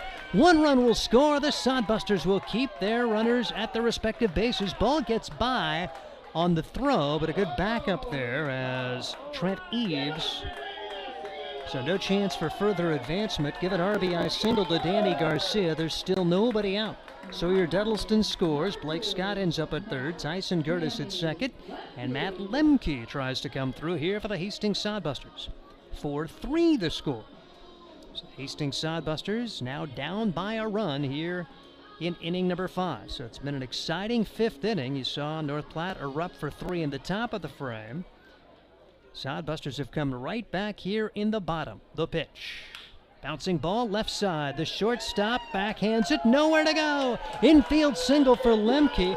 The third baseman and come over and made a dive. Sage McMinn. Really the only play that was going to be possible was A.J. Lawston throwing to 3rd, but nobody was at 3rd covering after McMinn made that great effort. So Lawston kept it on the infield. That was good news for North Platte. But a run scores on the infield single, and Hastings gets a well-placed ground ball, and now Hastings really thinking big inning. Top of the order coming up, and it is a 4-4 tie. Gertis at 3rd, Garcia at 2nd, Lemke at 1st. Great speed on the bases, and going to be a visit to the mound here from the catcher. Now he'll go back into his crouch, see if a pitching change is going to be forthcoming. Blake Burrows will step into the left-handed box. Right now, a lefty-lefty matchup, and they may leave. Nope, they are going to make a pitching change. That means we will take a break. We are all square at 4, bottom half of inning number 5, and this is Sodbuster Baseball. There's nothing like relaxing on a summer day. nothing like taking in a Hastings Sodbuster baseball game. And there's nothing like an ice-cold Pepsi to make the day perfect. Pepsi Cola of Hastings wants to make your nothing like be the best day it can be, whatever the occasion. Enjoy your favorite refreshing Pepsi product throughout the Sodbuster season and make your nothing like memories. Pepsi Cola of Hastings, a proud sponsor of Hastings Sodbuster Baseball. Imagine visiting a place with historic housing districts, beautiful parks, and strolling through downtown shops. No, it isn't a fairy tale. It's Hastings, Nebraska. Hastings is the birthplace of Kool-Aid. You can see the Kool-Aid exhibit at the Hastings Museum, along with many other amazing attractions and a planetarium. And visit the one and only Nebraska Bigfoot Crossroads of America Museum and Research Center. It all starts with the Adams County Visitors Bureau. Start exploring at visithastings.nebraska.com. Experience Hastings with the Adams County Visitors Bureau. We bring you Sodbuster Baseball as Hastings and North Platte are all square at 4. And Hastings with 2 runs in the inning. The first 5 have reached as they try to now find the measure of Micah Ford, a right-hander out of Ranger Junior College. He's from Bedford, Texas. He'll be making his 10th appearance. He's made 2 starts this year, 24 innings pitched. He's allowed 21 runs on 37 hits, 15 of those earned. He has struck out 18, he's walked 9, comes in with a 2-1 record and 1 save. His last outing coming on the 11th, and he did not figure in the decision, but went 4 innings, allowed no runs on 4 hits, struck out 2 and walked 1. That was against these Sodbusters on July 11th. So some past history and fairly successful, is able to keep the Sodbusters off the board despite the fact that they had 4 hits. How about the inning so far for Hastings? Single for Duddleston, single for Scott, a walk from Tyson Curtis, and then RBI singles from the 8 and 9 hitters, Danny Garcia and Matt Lemke, kind of turning the tables on North Platte. They really did a good job with the bottom of their order during this series. Here the 8 and 9 hitters come through, so nobody out. Blake Burrows up there with the bases loaded, and the Sodbusters trying to quickly regain the lead. It was Hastings 1-0 after 1, 2-0 after 3. They led it 2-1 after 4. 3 in the top of the inning for North Platte to grab a 4-2 lead, but the Sodbusters have come storming back, and they're hoping for a huge number here as they chase the starter, Trent Eves, who goes 4 innings plus 5 batters, but is done for the day with over 90 pitches thrown. Blake Burrows hits this one high in the air to right center field. That's trouble. It'll fall. 1 run will score. Here comes a 2nd run home. The throw into second. Now a 3rd run trying to score. The throw is going to be in time. The good news is it's a 2-run double. The bad news is the 3rd run is cut down at home. So Blake Burrows gets the job done. His first pitch seen was a line drive to right center field. He brings home 2. Tyson Curtis scores. Danny Garcia scores, but the relay throw from the center fielder to the shortstop, A.J. Lawston, that comes in to gun down Matt Lemke as Griffin Myers applied the tag. So 8-6-2 on the put out there. But there is a runner at second and still only 1 man out with Aaron Harper coming to the plate. Sodbusters aggressive on the bases there as the pitch misses for a ball. 1 ball and no strikes. You thought there was a very decent chance for 2 runs to score. Sodbusters rolled the dice and tried to score a 3rd, but they have grabbed the lead at 6-4. We're in the bottom of a wild 5th inning. 3 in the top half for North Platte. Sodbusters have erupted for 4. And Aaron Harper fouls the pitch back. 1 ball and 1 strike on Aaron Harper. Sodbuster baseball, that has been entertaining today. These 2 teams played some great games this year, even though Hastings has been on the short end most of the time. 7 out of 10 they've lost, but that's because they've lost the last 4. Burrows leads away from second as Micah Ford brings the pitch home. This is a bouncer off the glove of Ford, backhanded by the second baseman, throw to first in time. Good job for North Platte there, as Oscar Stark able to get the deflection off the pitcher, Micah Ford. It goes 1-4-3 on the putout. On the play, Blake Burrows advances to 3rd, and we'll see if Brandon Larson can plate the runner from 3rd. 4 runs have scored in the inning. The first 5 reached. make it the first 6 reaching, actually, with Burrows getting that double. One runner gunned down at home, and then the ground out there, an unusual 1-4-3 put out. And here's Brandon Larson, who is 0 for 3 on the day. He lined out to left, grounded into an inning-ending double play, and struck out. 6-4, Sodbusters on top. The pitch. Big swing, no contact. Sodbusters have now grabbed the lead in hits as well, as they have 5 hits in the inning and have now out-hit North Platte 10-9. Here's the pitch. It's outside. 1 ball and 2 strikes on Brandon Larson. Again, North Platte, we thought they had 10 hits, but scoring update took one of their hits away, and instead it was a Sodbuster error. Pitch is outside. 2-2 on Larson. Struck out looking back in the 4th inning. That was against Trent Eves. Micah Ford is in there now. 2-2 pitch. Outside for a ball. Micah giving up a 2-run double to the first batter he faced, but they got an out on the play, and then he prompted a ground ball out off the bat of Aaron Harper, and Brandon Larson trying to continue the inning. Pitch taken outside, and Larson able to work a walk. So 9th man to come to the plate in the inning, it's Cam Constantine, and the Sodbusters looking for a big 2-out hit to really make this one hurt against the North Platte Plainsmen. 4 runs have scored in the 5th inning, after North Platte put up 3 in the top of the frame. We've gone back and forth here in this frame.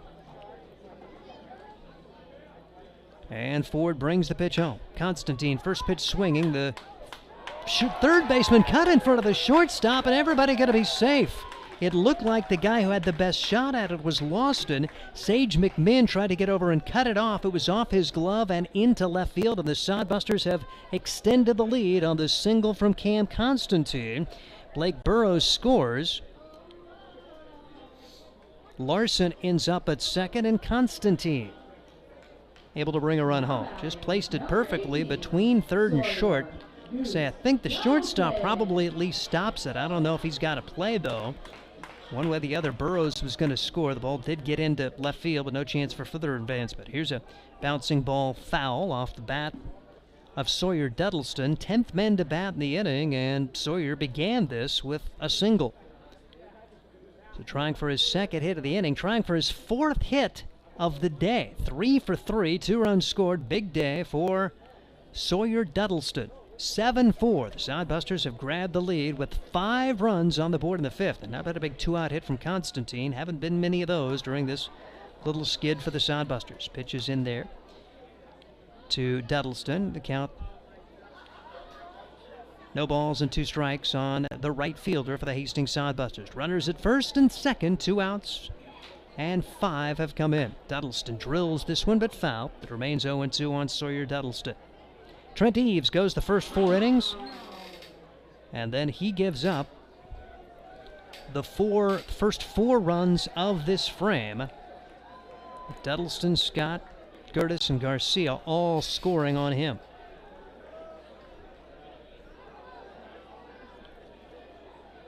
Micah Ford has given up a run as well after giving up that double to Blake Burrows. 0-2 pitch on the way. Duddleston stays alive again. Good at bat in progress here as he continues to spoil pitches from Micah Ford. Working the count. Can you feel like Sodbusters had the better chance? More bullpen depth heading into this day. It'll be interesting to see what they do with Drew D'Ambra, who's worked his way through the 5th now. If he is going to be out there for the 6th. Right now, no action behind him. And the pitch is taken for a ball, 1 ball and 2 strikes. Had to battle his way through that 5th inning when there were 2 errors and 3 hits that saw North Platte score 3 runs. Here's the pitch. Low, and Sawyer Duddleston continues to see a lot of pitches from Micah Ford. Micah Ford, since coming in, has already thrown 17 pitches, retiring 2 outs.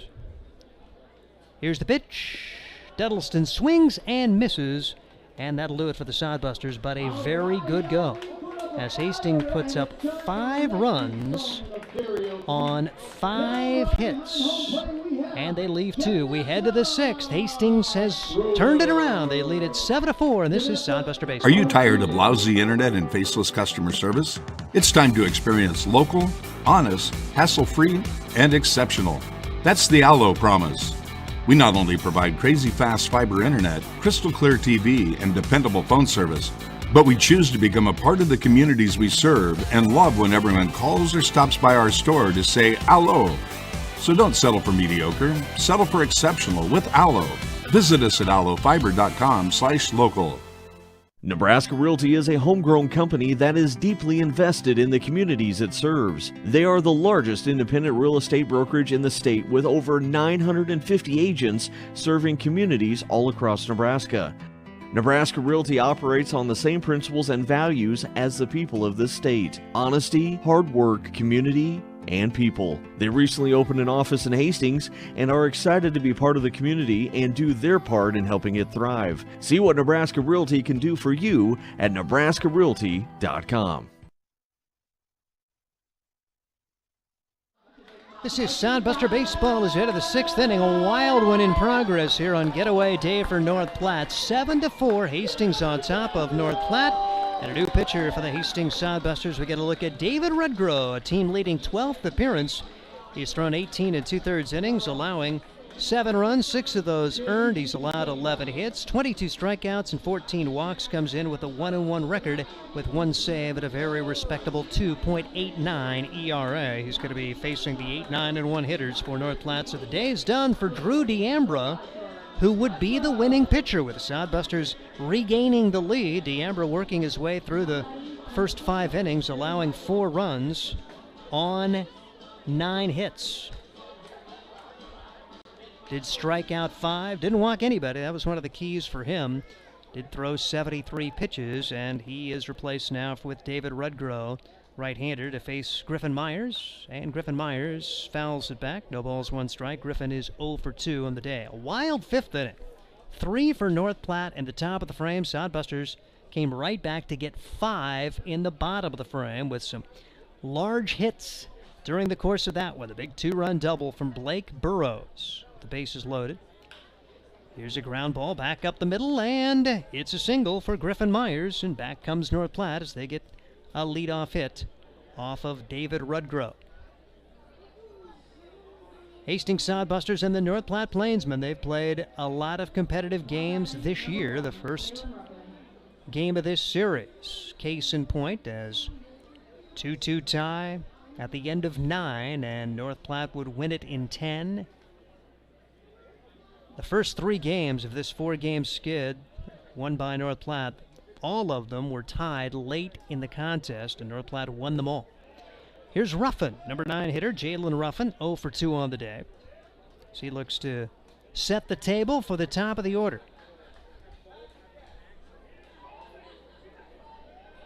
David Rudgrow, right-hander against the right-handed hitting Jalen Ruffin. And the pitch. A little bit high, apparently. 2 balls and no strikes on Jalen Ruffin. 3 hits in the first 2 games of this series and 2 runs batted in for the number 9 hitter. Rudgrow brings the pitch, and that's right across for a strike. 2-1 the count now on Jalen Ruffin for the North Platte Plainsmen. Hastings Sodbusters trying to break that skid, get their 4th win against North Platte this year. If you're going to come back and win this second half, going to have to beat teams like North Platte and Fremont, facing these teams a lot down the stretch. 2-2 the count now. So Rudgrow's done a good job of coming back and getting 2 strikes. David Rudgrow, product of Hope International in California. Here's the pitch. Fouled back. Rudgrow brings another strike. Ruffin spoils that one. It remains 2 balls and 2 strikes. David Rudgrow on that NAIA regional qualifying team as a really good spring for the Royals. They went 34-18. Pitch fouled away. College teammate Matt Sagmet, who also could be a candidate to pitch sometime today for the Hastings Sodbusters. 2 very reliable relievers for this Hastings squad. David Rudgrow, right-handed pitcher. Mentioned 3-1 with a save, so he's figured into a lot of decisions for this Hastings Sodbuster squad. Misses here, 3 balls and 2 strikes. Quite a battle going on between Rudgrow and the number 9 hitter. Shakes his head at catcher Blake Scott. Big pitch here. Don't want to have those first 2 on with nobody out. Runner does not go. The pitch is bounced up the middle. Lemke throws to second for 1. That's all they'll get. Lemke didn't know whether to charge and try to make the tag and risk getting a collision. Instead, he stayed back on it. Got the sure out at second. Good job there for Matt. Fielder's choice grounder for Jalen Ruffin. He's aboard. The battle finally won by David Rudgrow, 4-6 to retire Griffin Myers, and back to the top of the order for the Plainsmen with A.J. Loston, who's 0 for 3 on the day. Last outing for David Rudgrow coming against these Plainsmen back on July 9th. It ended up being a 5-4 win for the Sodbusters. David did not figure in the decision. He went 2 innings. He actually did get a save in that one. Didn't get the win, but did pick up a save. Struck out 4 and walked 2, did not allow a hit. So had a good outing against this North Platte team his last time out. 1-0 the count, the pitch. Taken at the letters for a strike, 1-1 on A.J. Loston. He's been one of the guys at the back end when Hastings has had the lead that they have turned to. 1-1 delivery. And that pitch is missing. 2 balls and a strike on A.J. Loston. A.J. with an 0 for 3 day today is now 1 for 10 in this 3-game series. He has scored a couple of times. Stands at the left-handed box. David Rudgrow trying to work his way through a scoreless 6th inning to bring this game back to a little more normalcy. The pitch is upstairs for ball 3. 3-1 the count. It was a wild 5th to say the least. A combined 8 runs scored. 3 of them by North Platte, 5 at the Sodbusters as they have turned the game around and now lead it 7-4. Right-handed pitcher David Rudgrow need to bring a strike here at 3-1, and pitch fouled away. 3-2, and North Platte, the way they run the bases, you really expect Jalen Ruffin to take off on a 3-2 pitch. We'll see what happens here as the Plainsmen, the top stolen base team in the league. They had a perfectly executed double steal last inning to put the finishing touches on that 3-run 5th inning. Runner goes. Pitch taken for a ball. Just misses outside. Now there's first and second, 1 out with their 2 and 3 hitters coming up. So big spot in the game. Sodbusters just scored 5 to grab a 3-run lead, but the Plainsmen trying to come right back. Single, fielder's choice grounder, and a walk. And now it's going to be Drew Sturgeon at the plate. Sturgeon had one of the big at-bats that last inning. He grounded to the first baseman. They ended up ruling an error on Brandon Larson, who made an errant throw to Drew D'Ambra. D'Ambra thought he got a foot on the bag in time. He did not. They ruled an error there. Then he advanced on a stolen base. It was actually picked off. Pitches popped a mile high into right field. Sawyer Duddleston has it measured. He will make the catch, and no chance for advancement as Duddleston makes a strong throw in. Big out there, and there are 2 outs. Yeah, Sturgeon was picked off of first, but the throw from first to second hit him, and Sturgeon ended up advancing on to third on the play, and that kind of set the tone for the inning, and they end up scoring 3 runs before all was said and done. Here's Angel De La Cruz. 2 outs. And here's De La Cruz trying to keep it going. He had an RBI single his last time up. 1 for 3 on the day. It's 3 RBIs in this 3-game series against the North Platte Plainsmen. 7-4, the Sodbusters on top. It was 2-0 after 3 innings of play.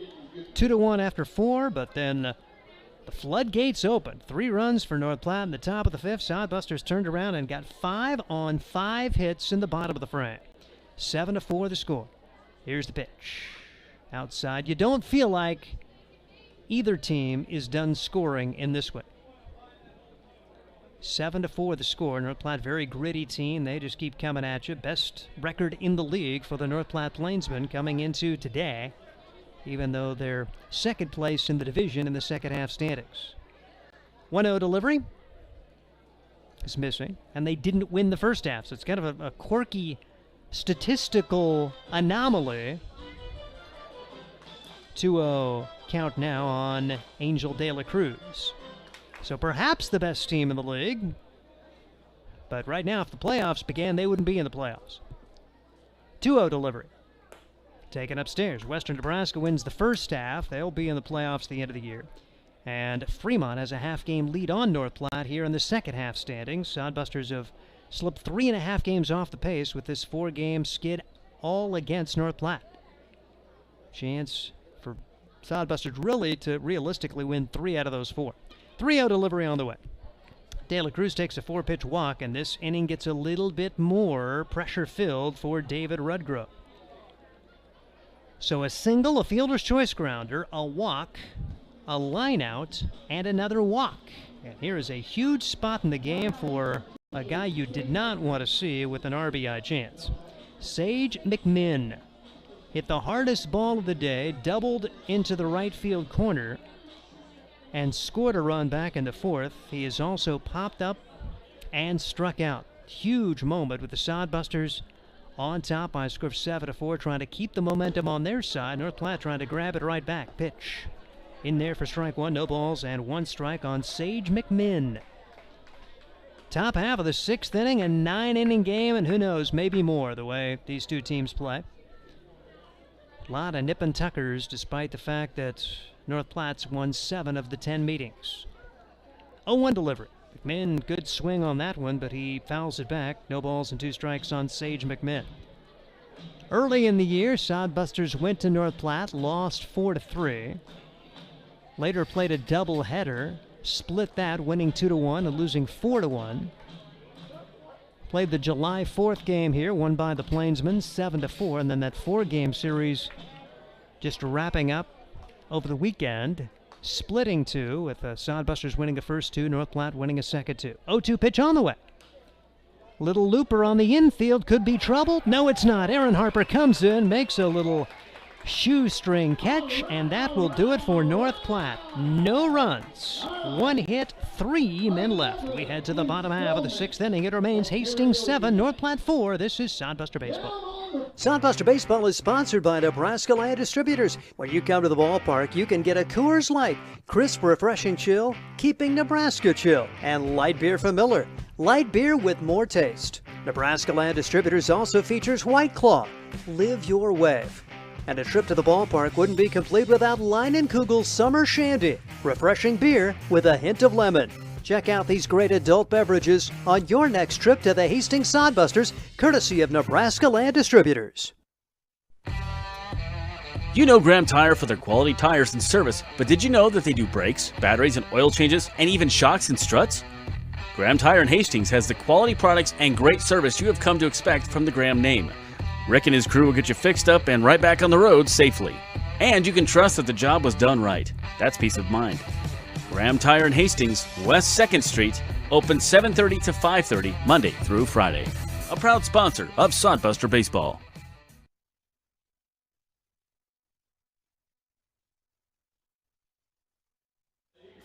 This is Sodbuster Baseball as Hastings is up 7-4. Hastings now with 7 runs on 11 hits in the game. And North Platte has 4 runs on 10 hits. Each team has committed 2 errors in the contest. Micah Ford out for his 2nd inning of work. He came in relief of Trent Eves. Did give up a 2-run double to Blake Burrows and an RBI single to Cam Constantine as the Sodbusters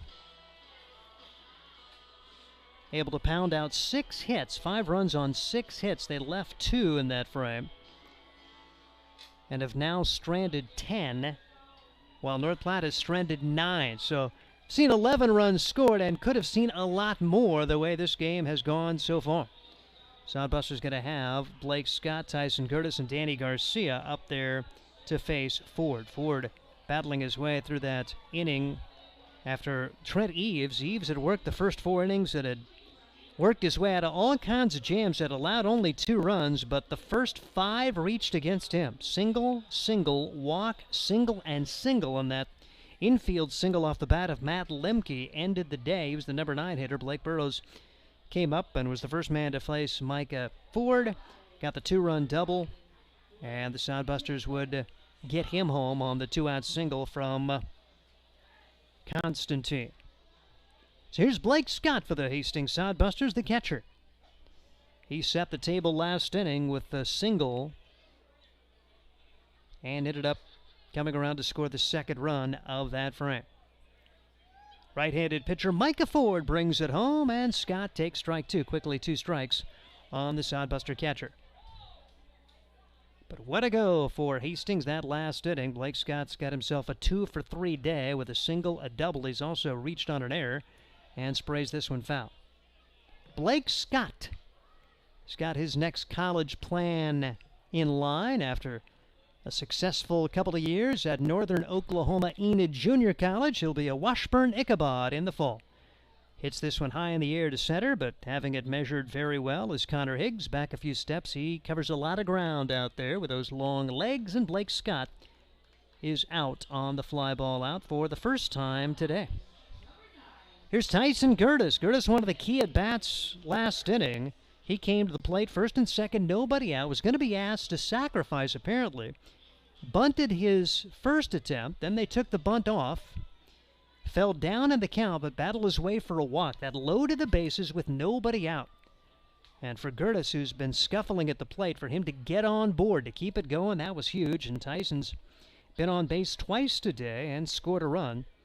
He's officially 0 for 1. Gertis bats in the right-handed box. He's ahead in the count 1-0 as Micah Ford brings it in, and that's on the inside corner for strike. 1-1 the count on Tyson Gertis. He did play for UNO in the spring, but is going to take advantage of his next college opportunity. He'll be attending Southeast Community College. He is a Millard South grad. Watches this one go by for ball 2. 2 balls and a strike on Tyson Gertis for the Hastings Sodbusters. 7-4. Hastings on top. They've now out-hit the North Platte Plainsmen 11-10. Pitch is over but low, and now 3-1 on Gertis, trying to get on base for the third time today. Tyson Gertis with a run scored. Current batting average at .129. Hits this one on the ground to the left side. Shortstop A.J. Lawston's got it. Throws to first, and just in time. Gertis runs pretty well, but strong throw for Lawston, and there are 2 outs in the inning.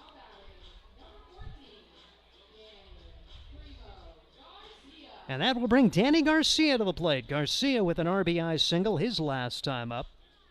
As the first 6 would reach, Garcia's single brought home a run. He would later score the 4th run of the 5-run inning in that 5th. Garcia takes this one just off the inside part of the plate. 1 ball and no strikes. Garcia, solid day in progress as he's got 2 RBIs and 2 hits. 2 for 2 for Danny Garcia. Takes this pitch low, 2-0 the count on the San Jose State Spartan. Went 0 for 3 in the series opener. Then pitched a couple innings, allowing 4 runs on 5 hits. The 4 runs coming in his first inning of relief. Takes this pitch for a strike, 2-1 the count. But don't discount the fact that he put up a 0 in his second inning. You're thinking it really could have gotten away. Not that it wasn't already in hand. It was 10-0. But for Garcia to come up and put up a 0 in his second inning showed a lot of intestinal fortitude as he watched this pitch go by. And that kind of calmed the waters, if you will, and the Sodbusters then would get 4 more scoreless innings from the bullpen. Pitch way inside, behind Garcia, in fact, and it's a 2-out walk for Danny Garcia.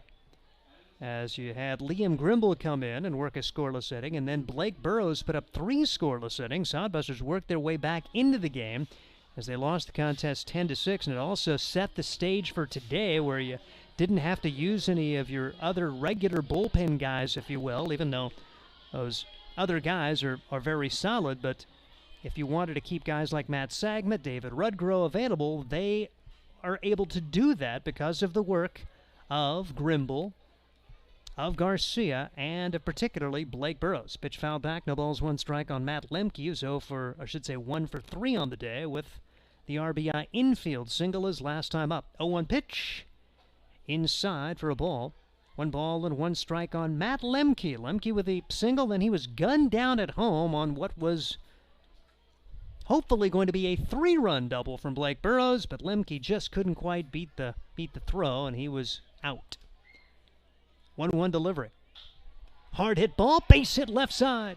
Rounding second is Garcia. He will hang on there in a pair of 2-out opportunities, a walk and a single, and that gets it back at the top of the order for Blake Burrows, who doubled into the right center field gap his last time up. So good job here for the Hastings Sodbusters to put something together when it looked like it was going to be a very quiet inning against Micah Ford. Sodbusters now with 12 hits in the game and looking to get a tack-on run here, trying to find a way to run away and hide against the North Platte Plainsmen. You know, they have the offensive capability, second-best hitting team in the league, 296 coming into today, a distant second behind the Fremont Moo at 321. Pitch is taken upstairs for a ball. 1 ball and no strikes on Blake Burrows. Ford faced Burrows. That was the first batter he faced, and he got a rude greeting as Blake with the double his last time up. Sodbusters to take something similar right here. Instead, it's a bouncer right side. Could be a tough play. De La Cruz, nice job on the short hop. Gets it to Ford covering, and that's a really nice defensive play both ends, because you thought De La Cruz had to field that cleanly the way Burrows can run, and Ford had to hustle over to make it all happen.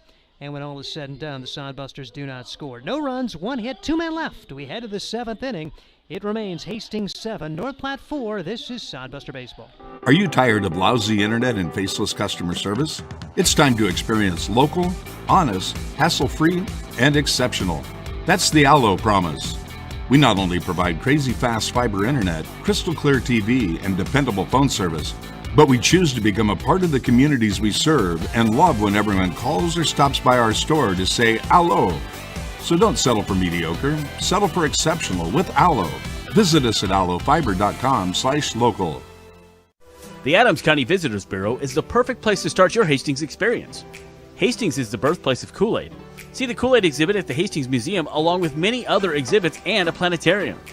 Enjoy the historic housing district, strolling through downtown parks, and beautiful shops. Whether you're visiting or you live here, the Adams County Visitors Bureau will help you find what you're looking for, from places to eat, things to do and see, to places to stay. Ask the Adams County Visitors Bureau at visithastingsnebraska.com.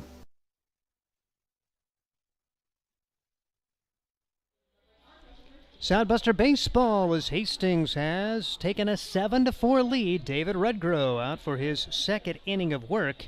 He battled out of a situation there as he gave up a leadoff single, a 1-out walk, and a 2-out walk, so the bases were loaded, but Redgrove getting a very good hitter, Sage McMinn, to pop up to the third baseman to end the threat. Now he'll face 5, 6, and 7 here in the 7th, trying to keep it a 3-run lead for the Hastings Sodbusters, who have now out-hit North Platte 12-10 in the game. Each team has committed 2 errors, and been a ton of runners left again. A total of 21 runners stranded through the first 6 innings, which also leads you to believe that we're not done seeing runs scored here today. We'll find out.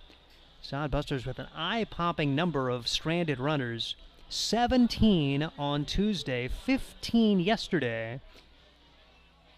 And Sodbusters losing both of those games and have now lost 4 in a row. Trying to end that streak here today and get a good feeling heading into getaway day as they'll be at Fremont for the weekend. The Nebraska Land Division leading Moo going to be awaiting the Sodbusters for a 3-game series beginning tomorrow. Here's Lucas Johnson DHing today. He does catching work for this team from North Platte, taking ball 1. 1 ball and no strikes on Johnson, who is 2 for 3 with an RBI and a run scored. So big day for him in progress, and you would expect a lot of guys to have big days. We've seen 22 hits already. Pitches bounced foul. 1 ball and 1 strike. If the score holds, or at least if the lead holds, Drew DeAmbra would pick up the win, working 5 innings, allowing 4 runs, but only 1 of those runs earned for Drew DeAmbra. Trent Eves, who worked his way through the first 4 innings, would be the losing pitcher after he struggled there in the 5th to get an out and could not get an out, as a matter of fact. Pitch across for strike, 1 ball and 2 strikes as Eves, his final line, ended up 4 innings, 6 runs on 9 hits. The pitch Hard hit ball toward the right side. Lemke's got it. Throws to first in time. Well plied by the Sodbusters second baseman. Lemke to Larson.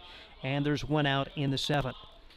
Lemke very natural on the infield. Sodbusters have a solid group of infielders. And Brett Zimmerman, you give credit to him. There's a guy who was really good but got mono and ended his summer prematurely. Headed back to California. He was another one of the really good infielders. Tegan Tamiya not in the lineup today. Another guy who can play all over. And here comes Connor Higgs. The pitch. High and outside. Ball 1. 1 ball and no strikes. He's 2 for 3 on the day. Trevor Matson has been solid at third and at first. He is not in the lineup today for the Hastings Sodbusters. You like the depth of this team, both infield and outfield. They have a lot of guys they can plug and play at different places. Here to hard hit ball right to the shortstop. Danny Garcia fields this one cleanly, and the 2 middle infielders show their skills for the Hastings Sodbusters. After Lemke had the good play there, Garcia made it look easy, and there are 2 outs for Oscar Stark. So David Rudgrove trying to work himself a 1-2-3 inning. There haven't been many of those when you've seen 22 hits in the game. As a matter of fact, the Sodbusters have not set them down in order today. And they have not been retired in order today. We have seen some offense. 7-4 Sodbusters. We are in the top half of inning number 7. The pitch. Stark watches it go by for strike 1. No balls, 1 strike to Oscar Stark. He's 1 for 3 on the day. A pair of flyouts to right after he singled back in inning number 2. Drew DeAmbra did a great job of just spreading out the hits, if you will. Pitch is taken for a strike. Quickly 2 strikes. He allowed hits in each of the first 3 innings, but they all were just singles, and he did not allow multiple hits.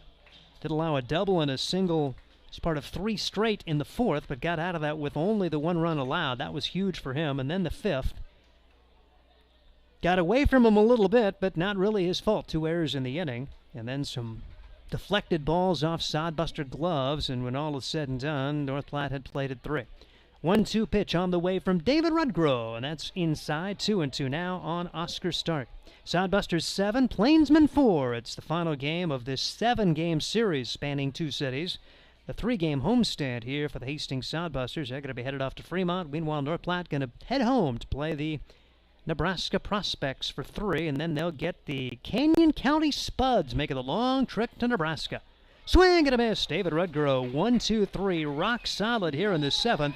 It's stretch time at Duncan Field, and Hastings continues to lead at 7-4. This is Sodbuster Baseball.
It is Sodbuster Baseball as we head to the bottom of the 7th inning. Hastings on top 7-4. The 5-run 5th inning, the difference in this one, as we will see Cade Wood out for his 2nd inning of work for the North Platte Plainsmen. Cade out of Ranger Junior College, a sophomore.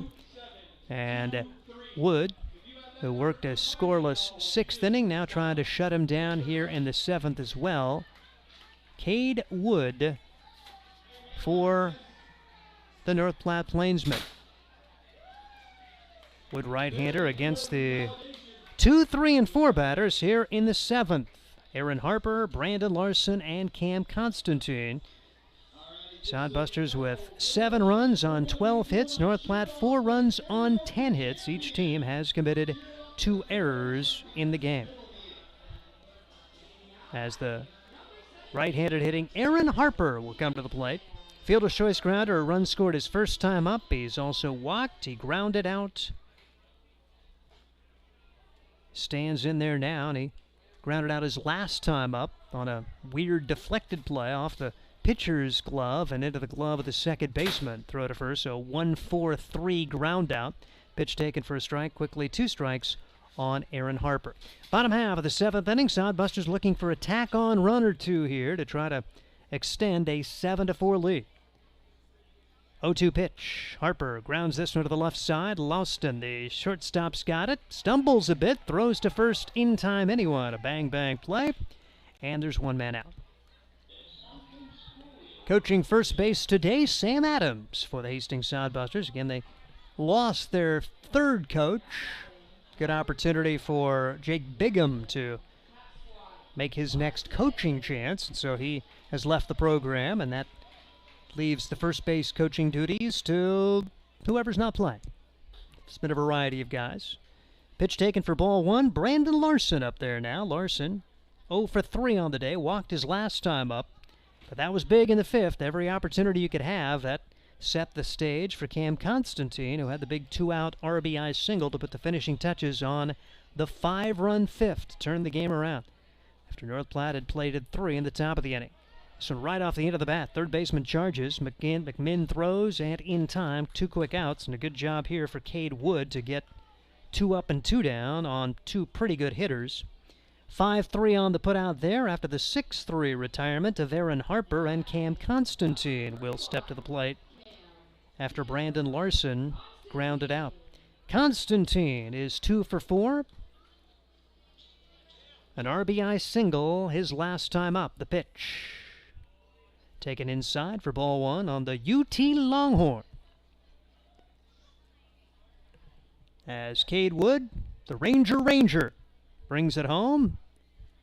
Pitch a little bit low. Ranger Junior College is his home school. 2-0 the count now on right-handed hitting Cam Constantine. Pitch off speed, a beauty. 2-1 the count now. So Wood trying to find a way to go 1-2-3 against the Sodbusters after David Rudgrow retired North Platte in order in the top of the inning. Hadn't seen a 1-2-3 half inning the entire game, and on the verge of seeing back-to-back 1-2-3 innings for their respective teams. Pitch is over for a strike. 3-2 the count now on Constantine. 2 outs, nobody on. 7-4. Sodbusters on top. They have out-hit North Platte 12-10. Each team has committed 2 errors. 3-2 pitch. Swing and a miss, and that'll do it. Very quick inning here as the 7th flies by. Sodbusters down in order, and we have completed 7. It's Hastings 7, North Platte 4, and this is Sodbuster Baseball. We need a new cheer for the Nebraska Lottery, and Lottery, you ain't got no alibi. Hold it, let me finish. The Nebraska Lottery has a new promotion called Lucky for Life Ticket Snap, and Lucky for Life Ticket Snap? Stomp your feet, let's hear you clap. Yeah! Still not done. Sorry. If you purchase a Lucky for Life ticket by July 26th, you can enter the voucher number for a chance to win Nebraska football Skybox season tickets. Say what? Yep, Skybox season tickets, regular season tickets, single game tickets, or a weekend football experience. Got it? Got it. 5, 6, 7, 8. Nebraska Lottery, so much fun. Enter the Ticket Snap promotion. Skybox tickets to Nebraska games. Enter to see if they draw your name. Break it down. Lottery fever. Lucky for Life, top prize odds 1 in 30 million. It is Sodbuster Baseball as they have the Dizzy Bat race just coming to a close. And man, that was funny. The father of Tyson Gertis, the father of Cam Constantine, I don't think either one of them finished. Tyson Gertis' dad actually left before the 10 count and thankfully there was a screen in front of the dugout, otherwise he would have been in the dugout. And Mr. Constantine could never get his balance and just fell down in the coach's box, and they're going to give each other a big hug. And one of the many fun things that go on here as part of Sodbuster Baseball, the Dizzy Bat Race. So a lot of fun.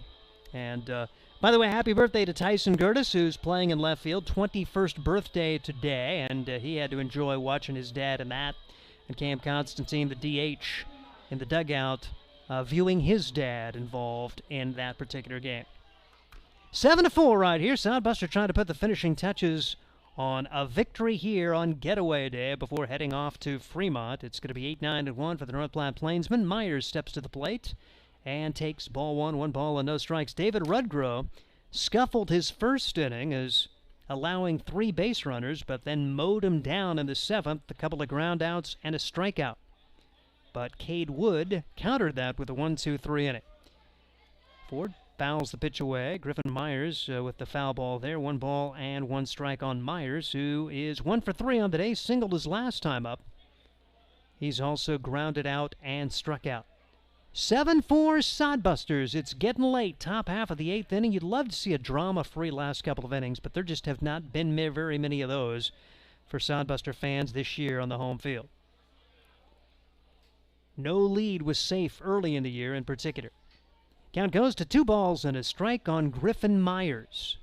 Sodbusters were very good at home early in the year, but they have fallen below 500 here at home for the first time. Matter of fact, they're identical 9-10, both at home and on the road, as the pitch is fouled away by Griffin Myers. Those last 2 home losses, the Tuesday loss just really sticks in your craw. I feel like you coulda, shoulda, did everything but win that one against North Platte. Now, yesterday you fall behind 10-0. It was going to be tough to come back. They did make a nice rally and made it somewhat respectable at 10-6. 2-2 pitch on the way. This one is bounced foul as Griffin Myers had that one bounce off of him in the box, and it remains 2-2 on Myers. David Rudgrove throwing 35 pitches with his first 2 outings. Sodbusters right now have no one up behind him. So we'll have to see how long David would go. He does have a save to go along with 3 wins this year. He's second on the team in wins behind Jacob Watson, who has a 4-2 record. Bouncing ball left side, could be in no man's land, and no chance. Just a perfectly placed ground ball with third baseman Aaron Harper playing back. He tried to ground it. He tried to grab it barehanded, but North Platte with a leadoff single off the bat of Griffin Myers. That will bring to the plate Jalen Ruffin. It's a great pitch for David Rudgrove. Not much contact at all for Myers, but perfectly placed, and that's the 11th hit of the game for the North Platte Plainsmen, and a leadoff man aboard here for North Platte in the 8th. Jalen Ruffin to the plate now, 0 for 3. He's been a tough out this series, and takes the pitch for a strike. No balls, 1 strike. 2 hits and an RBI on Tuesday, a hit and an RBI yesterday. 7-4, Sodbusters on top. 6 outs away from victory here, and 6 outs away from ending that skid. All the losses coming to North Platte during this big 7-game series between the 2 communities. 4 in North Platte, 3 here in Hastings. Count is 1 ball and 1 strike on Ruffin as David Rudgrove out of the stretch. The pitch is hot, 2-1 the count. It's another big at bat here. It's very similar to when David Rudgrove came in. Gave up a single to Myers and then won a big battle against Ruffin, because, man, you don't want the 8 and 9 hitters to both reach and set the table for the top of the order. So this is a huge at-bat in the game. And David Rudgrove brings home the 2-1 pitch, and that is way high and outside. And he had a 3-ball count against Ruffin the first time, battled back and got him to ground into a fielder's choice. And now it's going to be a visit here to the mound. As interesting now, it's going to be not the head coach, Luke Bay, not the pitching coach. Instead, it's Chris Ceballos out to visit with his entire infield, and particularly David Rudgrove. 7-4 the score, 3-1 the count, top half of the 8th inning. And like I said, this game's certainly not over. Taking on the second best hitting team in the Independence League, the North Platte Plainsmen, coming into today at .296. And they had their bats ablazing yesterday, particularly through the first 4 innings. Ended up with 10 runs on 16 hits. With all of the damage terms of runs scored coming the first 4 innings. 3-1 delivery on the way from David Rudgrow, and that is missing for ball 4. So the first 2 have reached a single and a walk, and now the tying run will come to the plate with nobody out, with the top of the order coming up here for North Platte. There is right-handed action for the Hastings Sodbusters, and this appears to be Jacob Shaw. Sodbusters with a lot of bullpen options. One guy who is not an option, who he expected to kind of see on a regular basis, Rand Sanders. Made a couple of appearances, but is battling an injury. Little looper headed towards center field. That's a base hit. The bases are loaded. Nobody out. That's a really good pitch from David Rudgrow, but fisted into center field. Now the walk looks a little larger. So an infield single, a walk, and a blue pit. And now the tying runs are on. Nobody out with 2, 3, and 4 coming up. Ugh, like I say, it just can't be boring, can it? Not when these two teams play. So many close competitive contests, and even though most of the other early games were pitchers' duels, this looks like it's going to be a competitive game, but a little different style of competitive game. A slugfest, if you will, as 7 on the board for the Sodbusters, and North Platte with their potential 5th, 6th, and 7 runs aboard with nobody out here in the 8th. The pitch. Line drive, center field, base hit, and they move the chains, if you will. This ball comes in, but no chance to get the out at home. Not trying to do too much was Drew Sturgeon. He brings home Griffin Myers. Jalen Ruffin ends up at 3rd.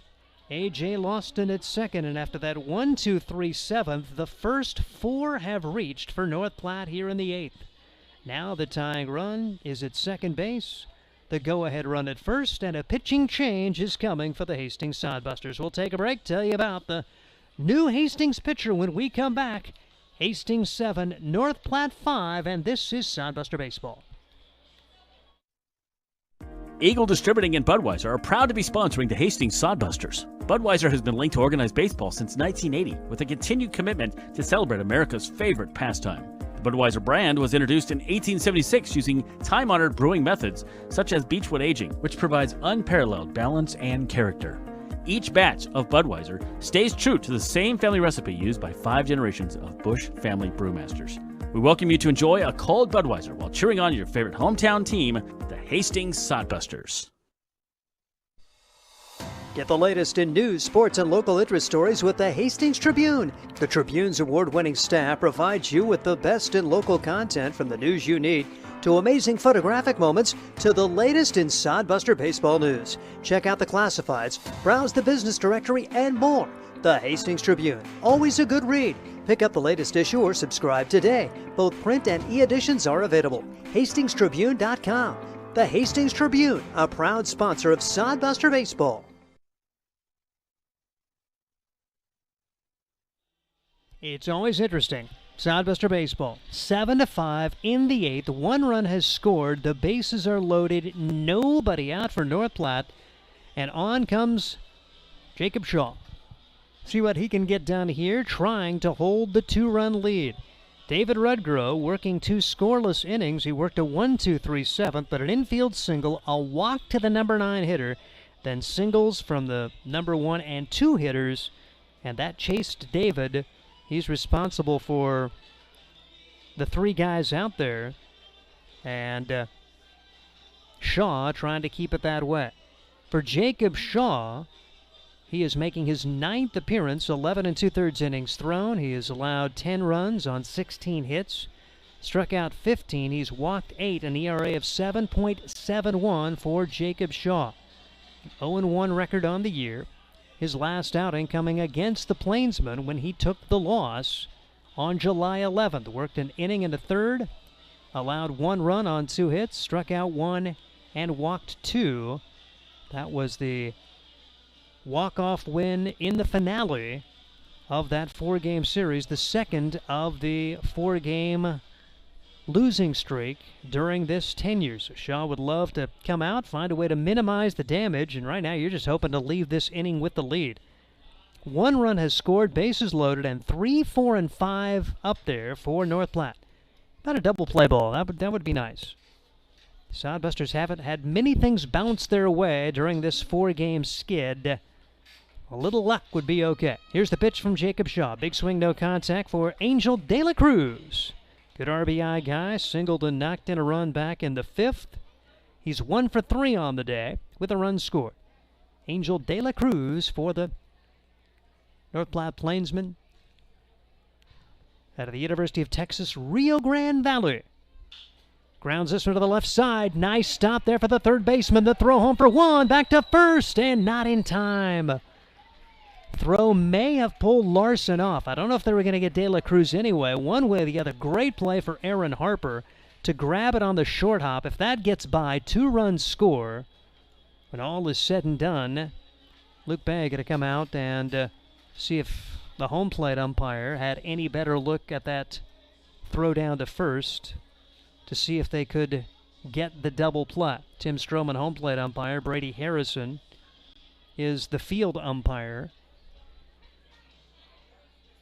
And actually, I think he's asking whether De La Cruz was running in the field of play, was not running down in foul territory.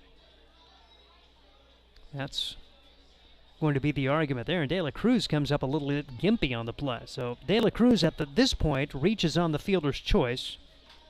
Sodbusters get the run out at home, so it goes 5-2 to retire Ruffin. Lawston ends up at third base, Sturgeon at second. Conversation over. There will be no call overturned right here, as Sodbusters are saying De La Cruz was running down the first base line in the field of play and hindering the opportunity for catcher Blake Scott to make a throw down. Here's the pitch.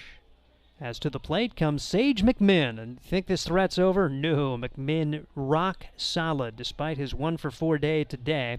2 hits in each of the first 2 games of this series. Jacob Shaw still with a lot of work to do. 1-0 delivery is on the way. It's popped foul down the third base line. A long run for everyone, and nobody's going to get there. Closest man to it was Harper. Gertis had a long run out and left. The count goes to 1 ball and 1 strike on Sage McMinn. Infield single, a walk. Single, and a fielder's choice grounder. 1 out, bases loaded. Top of the 8th, it's getting late. And more drama between Hastings and North Platte. Man, they have played some fun games this year. Unfortunately, most of them have gone the way of the Plainsmen. They're trying to come back and break Hastings' heart again. 7-5 the score here in the 8th inning. Here's the pitch. Bounced foul. And it's 1-2. Bounced right off of the leg and right to Aaron Harper, who brought it home just in case, but everybody knew that it was a foul ball. But great play from Harper on that last play. I mean, all the pressure in the world on you, and you make a great stop on the short hop and then bring a good throw home. At least give yourself a chance at a double play. And got the lead runner, so no run scored. 1-2 pitch on the way. Well struck to right field. Sawyer Duddleston a long run, and this is going to one-hop the fence. 1 run will score. A second run comes home. It is a 2-run double, and we are all square at 7 as Sage McMinn does it again. Almost the identical place where he put his double back in the 4th. This time it's good enough for 2 runs, and we have ourselves a new ball game, all square at 7 in the 8th. Dadgummit. And now, say, there's so many little things, but man, you walk the number 9 hitter to set the table after the leadoff infield single. Those 2 guys score, then singles to the first 2 guys, and now the Sodbusters hoping to keep it a tie game with the 5-hole hitter, Lucas Johnson, up there. Sodbusters play the infield in as Jacob Shaw brings the pitch home. Caught too much of the plate with the 1-2 pitch, and McMinn made him pay, and now 1-0 the count on Lucas Johnson, who's got 2 hits, an RBI, and a run scored. North Platte trying to grab the lead here in the 8th. Pitch fouled away. You knew they weren't done. Saw this team battle back when these 2 teams played in North Platte. Sodbusters were on the verge of winning 3 of 4 as they had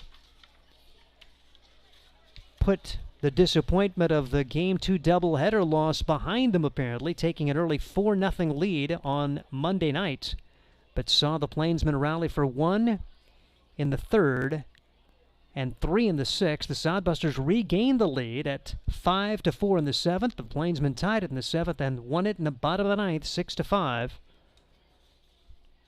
And that was the second of this current 4-game winning streak over the Sodbusters. 2-1 pitch is missing, and now 3-1 the count on Lucas Johnson. Second and third, still only one man out. And North Platte has 3 in the inning so far. Shaw with a pitch.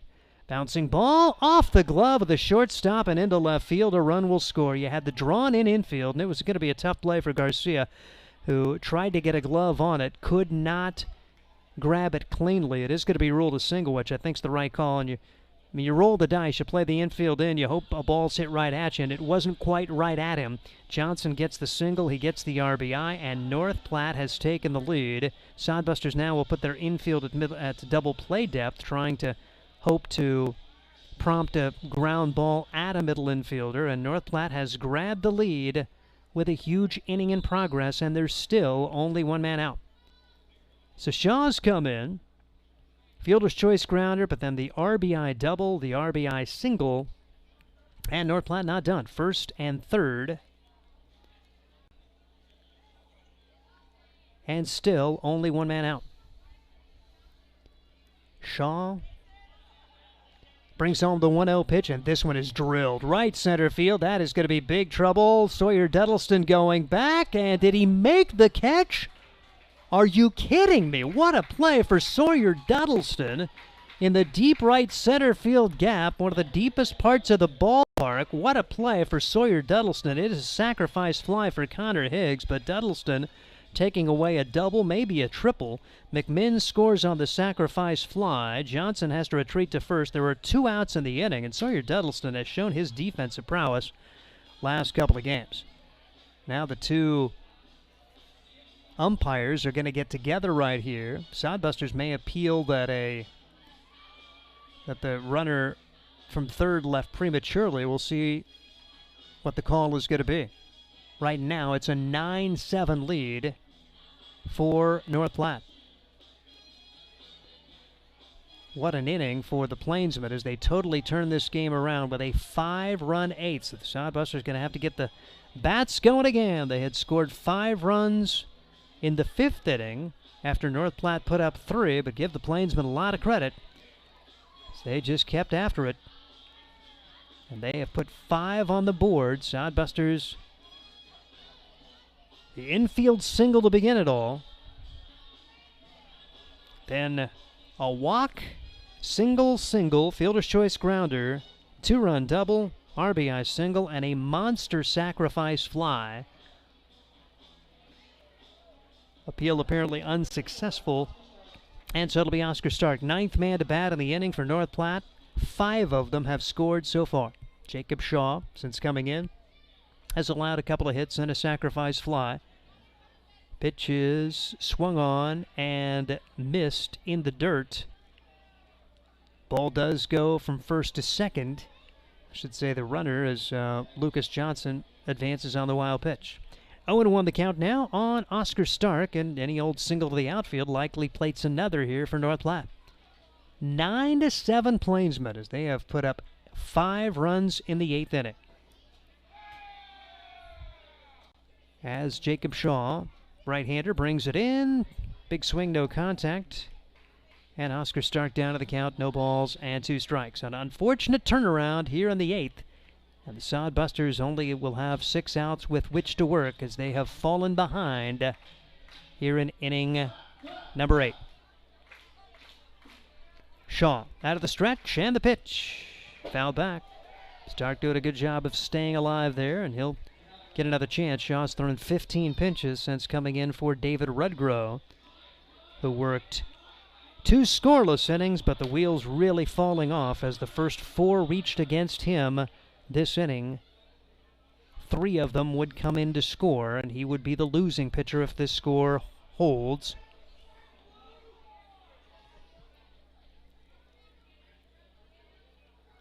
"9-7 is the score. The Sodbusters going to have to do some work.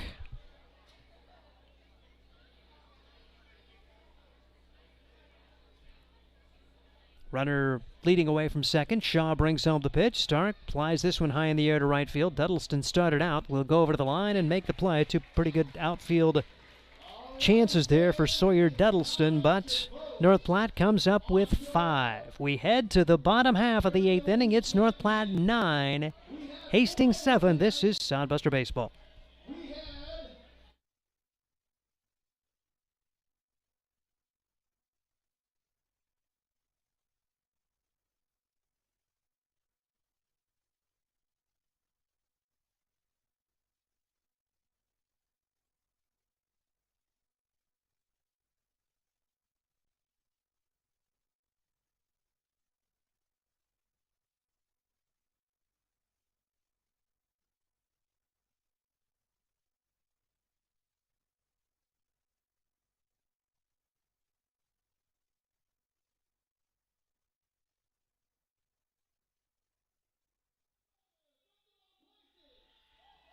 Out of the bottom half of the 8th inning, Sodbusters now with some work to do as they trail it by a score of 9-7. 5 runs on 5 hits, turning the game around for the Plainsmen in the top of the inning as David Rudgrow ends up giving up 3 runs on 4 hits.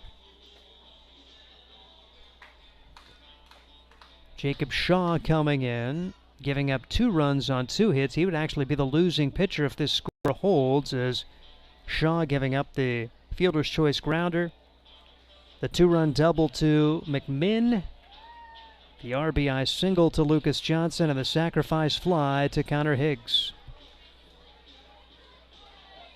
So it'll be Duddleston, Scott, and Gertis trying to turn the game back the other way for the Hastings Sodbusters, and you really give them a lot of credit. This Hastings team back in the 5th inning when they really could have had their emotions against them after they gave up 3 to fall behind for the first time 4-2. They responded immediately with 5 runs, and maybe they can do it again because they start the exact place in the batting order, and Sawyer Duddleston swings and misses here, and he's been swinging a pretty good bat. And Micah Ford would stand to be the winning pitcher if this score holds now. I should say Cade Wood would be the winning pitcher as he's out there now for his 3rd inning of work as the pitch is missing. 1 ball and 1 strike to Sawyer Duddleston. Duddleston with a 3-hit game. He scored twice for the Hastings Sodbusters. Hastings needs base runners here down to their final 6 outs, trying to avoid a 5th straight loss and trying to avoid being swept at home by the North Platte Plainsmen. Sodbusters on the road to Fremont tomorrow, while North Platte will head back home to play the Nebraska Prospects for 3. Then they'll get the Canyon County Spuds. That, my friends, is a road trip. Duddleston drills this one to the left field corner. Is that fair? No. Foul ball. That would have been 2, maybe 3 for Sawyer Duddleston, but it's a loud strike. 1 ball and 2 strikes on Sawyer Duddleston. Pretty well struck balls for North Platte at the top of the frame. Sage McMinn, the big 2-run double. And then Lucas Johnson gets the single to bring home a run. And a solidly struck ball off the bat of Connor Higgs that was run down by Duddleston. Still ended up being a sacrifice fly. That gave the North Platte the insurance run, and they now have a 2-run lead after that 5-run 8th inning. Here's the pitch. That is a little bit inside. It goes behind the back of Sawyer Duddleston, and the count even at 2 balls and 2 strikes. Jason Frew giving the home plate umpire a hard time for calling that one a ball. Swing and a miss, Duddleston down on strikes. So Cade Wood, 1 pitch, is 2 feet behind Duddleston. Then he brings a high hard one, and Sawyer can't lay off it, and he strikes out for the 2nd time to go along with his 3 hits. And that'll bring up Blake Scott. Scott had a double back in the 3rd, had a single in the 5th, a 2-hit game for him and a run scored. Sodbusters down to their final 5 outs against the North Platte Plainsmen. It is 9-7.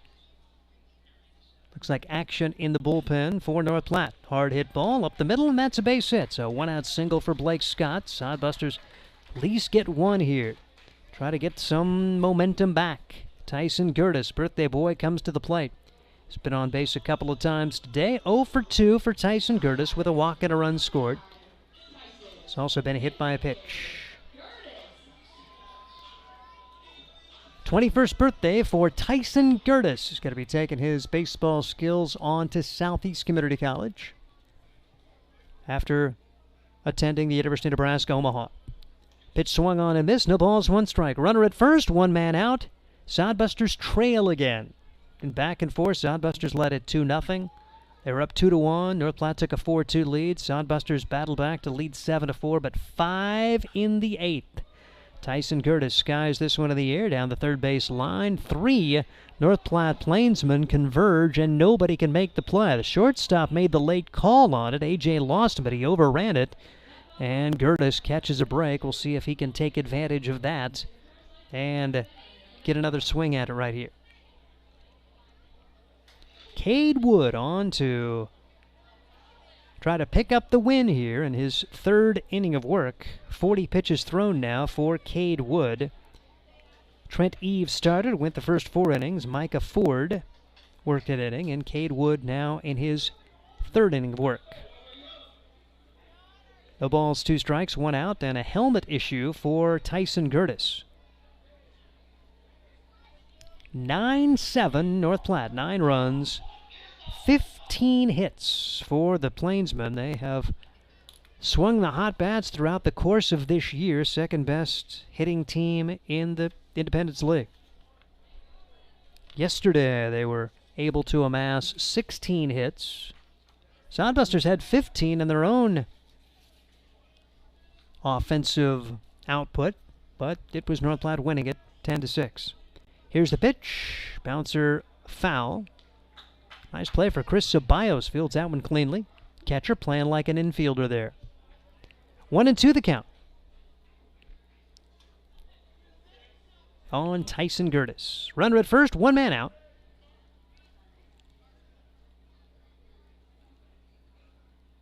(9-7) North Platte. Sodbusters 5 outs away from a 5th straight loss, and Gertis goes after one borderline high and strikes out. So 2 strikeouts in the inning for Cade Wood. Wood had a strikeout in the 7th and a strikeout in the 6th. So 4 Ks now for Cade Wood. And it'll be up to Danny Garcia if they're going to continue the inning. A big day for the number 8 hitter.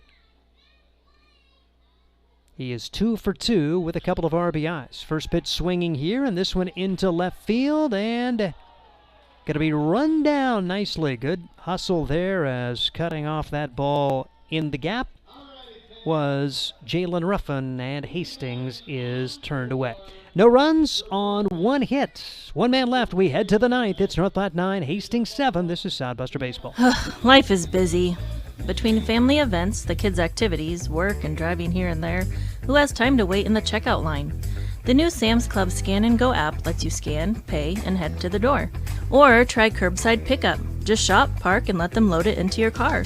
Curbside pickup for Plus members starts at 7 a.m. Monday through Saturday. Get all the products you love at the prices you expect from Sam's Club and skip the lines. Sam's Club, making busy lives less stressful.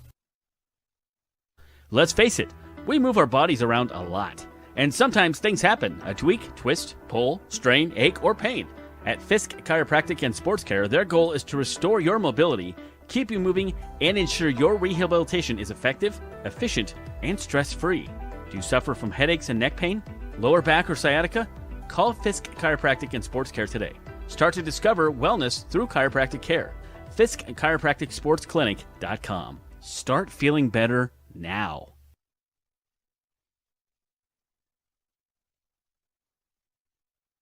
It's Sodbuster Baseball as we head to the 9th inning. Jacob Shaw out there to try to put a 0 on the board and keep it a 2-run deficit. Game turned around with a 5-run 8th inning for North Platte, erasing a 3-run deficit and grabbing the lead for the second time today.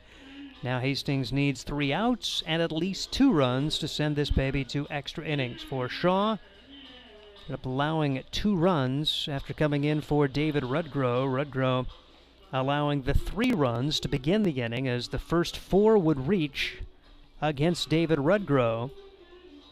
The infield single, the walk to the number 9 hitter, and then a single and an RBI single ended the day for David after he had 2 scoreless innings on the board. Shaw came in, fielder's choice grounder, but then a 2-run double, an RBI single, a sacrifice fly and then got the fly out to end the inning. So same spot in the batting order as their number 8 hitter, Griffin Myers, comes to the plate. He began it with the infield single last inning. They sent 9 men to the plate. Jacob Shaw out there and brings the pitch home. Upper zone strike, no balls, 1 strike on Griffin Myers. Myers out of Washington State. Jacob Shaw winds and delivers, and this one is popped up, foul territory. Harper over to give it a look and can't quite get there. Harper's had a really good game defensively at third base, can also play shortstop. The infield's played pretty well. Sodbusters do have 2 errors on the day. But they've also had some balls go off gloves, too. That game of inches, isn't it? Had the one hit off the shortstop, Danny Garcia, last inning when the Sodbusters had the infield in, and you're hoping for an atom ball, and it was a hard hit ball, but Garcia just could not make the play as it bounced on into left field for a base hit. 1-2 the count. The pitch way high and outside on Griffin Myers. Think back to the 3-run 5th inning where there was 2 balls off of Sodbuster infielders on diving attempts. 2-2 pitch. Lofted to the air, right center field. And Blake Burrows over to make the play in the right center field gap. 1 out in the inning. It's a pretty well hit ball, but Myers is out. That'll bring to the plate Jalen Ruffin. Ruffin with the key at bat. Yeah, it's not going to go down as an RBI hit. It's not going to even go down as a hit. But batting in the number 9 spot, worked the count against David Rudgrow and drew a walk.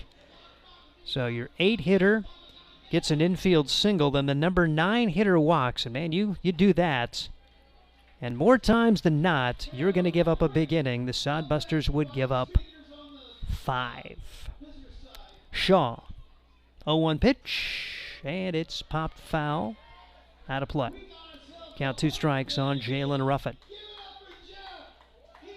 9 runs, 15 hits for North Platte. Sodbusters 7 runs, 13 hits. Each team has committed 2 errors in the game. Shaw winds and delivers. Ruffin takes it upstairs. 1 ball and 2 strikes on Jalen Ruffin out of Northeastern Junior College. He's a hometown boy from North Platte. Good first year of existence for the North Platte Plainsmen. Man, they have come out and put together the best record in the Independence League to this point. 1-2 delivery, and Shaw blows it by him on a high fastball. 2 outs in the inning. And back to the top of the order for A.J. Lawston. Lawston kept the train moving with a single in the 8th inning. That loaded the bases. And North Platte would get their big guns to come through with hits. Lawston with 1 hit in 5 plate appearances. Overall 1 for 4 with a walk and a run scored. Takes strike 1. No balls, 1 strike. So Shaw trying to shut it down here with a 1-2-3 ninth and give the offense an opportunity. The 9-1-2 hitter is going to be coming up for Hastings. Pitch taken high. 1-1 the count on A.J. Lawston. Plainsmen 23-13 and 7-3 in the second half standings coming into today. Big swing, no contact. 1-2 now on A.J. Lawston. Sodbusters going to need at least 2 to get this baby to extra innings. They played a 10-inning game on Tuesday against this team, won by the Plainsmen. 1-2 pitch, way high, 2-2. So Hastings trying for some late inning magic. Man, early in the year, it seemed like every game came right down to it. Most of the games went in Hastings' favor. 2-2 pitch, just a little bit high. And the count goes to 3 balls and 2 strikes. Fans grumble because they thought that a high strike was called earlier, but not this time. 3-2 the count with 2 outs. The pitch. Swing and a miss. So Shaw, solid 9th. Nice bounce back inning for him. But is it too little, too late? Sodbusters need 2 to tie. We'll be back for the bottom of the 9th inning. 9-7 North Platte. This is Sodbuster Baseball. There's nothing like relaxing on a summer day. Nothing like taking in a Hastings Sodbuster baseball game. And there's nothing like an ice-cold Pepsi to make the day perfect. Pepsi Cola of Hastings wants to make your nothing like be the best day it can be, whatever the occasion. Enjoy your favorite refreshing Pepsi product throughout the Sodbuster season and make your nothing like memories. Pepsi Cola of Hastings, a proud sponsor of Hastings Sodbuster Baseball. Imagine visiting a place with historic housing districts, beautiful parks, and strolling through downtown shops. No, it isn't a fairy tale. It's Hastings, Nebraska. Hastings is the birthplace of Kool-Aid. You can see the Kool-Aid exhibit at the Hastings Museum, along with many other amazing attractions and a planetarium. And visit the one and only Nebraska Bigfoot Crossroads of America Museum and Research Center. It all starts with the Adams County Visitors Bureau. Start exploring at visithastingsnebraska.com. Experience Hastings with the Adams County Visitors Bureau. This is Sodbuster Baseball as we head to the bottom of the ninth inning. Hastings on the short end of a 9-7 score, and they are going to have to get 2 to tie here as Sodbusters will have their 9, 1, and 2 hitters up there against the right-hander, Cade Wood. Wood's done a really good job since coming in and has an opportunity to earn himself the victory. Matt Lemke will try to get things started. Matt quietly with a multi-hit game here. The number 9 spot had an infield single and an RBI in the 5th. Followed that up with a single in the 6th. 2 for 4 for Matt Lemke, the Kansas State recruit, standing in the right-handed box, trying to find a way here for this Sodbuster team. Need to get that first runner on to at least get the tying run to the plate. Bouncing ball left side. First pitch swinging. Lawston's got it. High throw. Wild throw. Lemke had a little collision, and hopefully he's okay. De La Cruz went up with his glove, and I think he got a piece of Lemke's face as he went by. And everybody is going to be okay. And matter of fact, those two guys exchange a hug. There's nothing malicious about it. De La Cruz is trying to go for the ball, and I think gets a piece of Lemke. And like I say, these two teams are well respected, and they like one another, and so Lemke reaches on the error. Third error of the game on North Platte, and it's a large one here. Going to be 1 pitch and 1 out instead. The Sodbusters will have a runner at first, nobody out on the airmail from A.J. Lawston. And back to the top of the order for Blake Burrows, who has one of the big hits in the game, the 2-run double back in the 5th. The pitch, Burrows squares to bunt, takes ball 1. 1 ball and no strikes. Sodbusters scored 5 runs to turn this game around back in the 5th inning. Nothing since. Going to need 2 here in the 9th to play a 10th. Woods pitch. Burrows takes it for a strike. 1-1 on Blake Burrows. Was hit by a pitch in the 1st. Fielder's choice in the 2nd. A walk in the 4th. The double in the 5th. 1-1 delivery. Taken outside for a ball. 1 ball. Make it 2 balls and 1 strike on Blake Burrows for the Hastings Sodbusters. 1 for 3, 2 RBIs. A run scored for Blake. Here's the pitch. 2-1 delivery. Bunted on the left side. Going to be a tough play. The throw from Wood in time on a bang-bang play. Good job for Cade Wood. If he doesn't make that play, it's 1st and 2nd. Nobody out. Wood was the only man who had a chance. The third baseman playing fairly far back, and it's about as good as you can ask for Blake Burrows. Laid it down the third base line, but just give Wood a tip of the hat.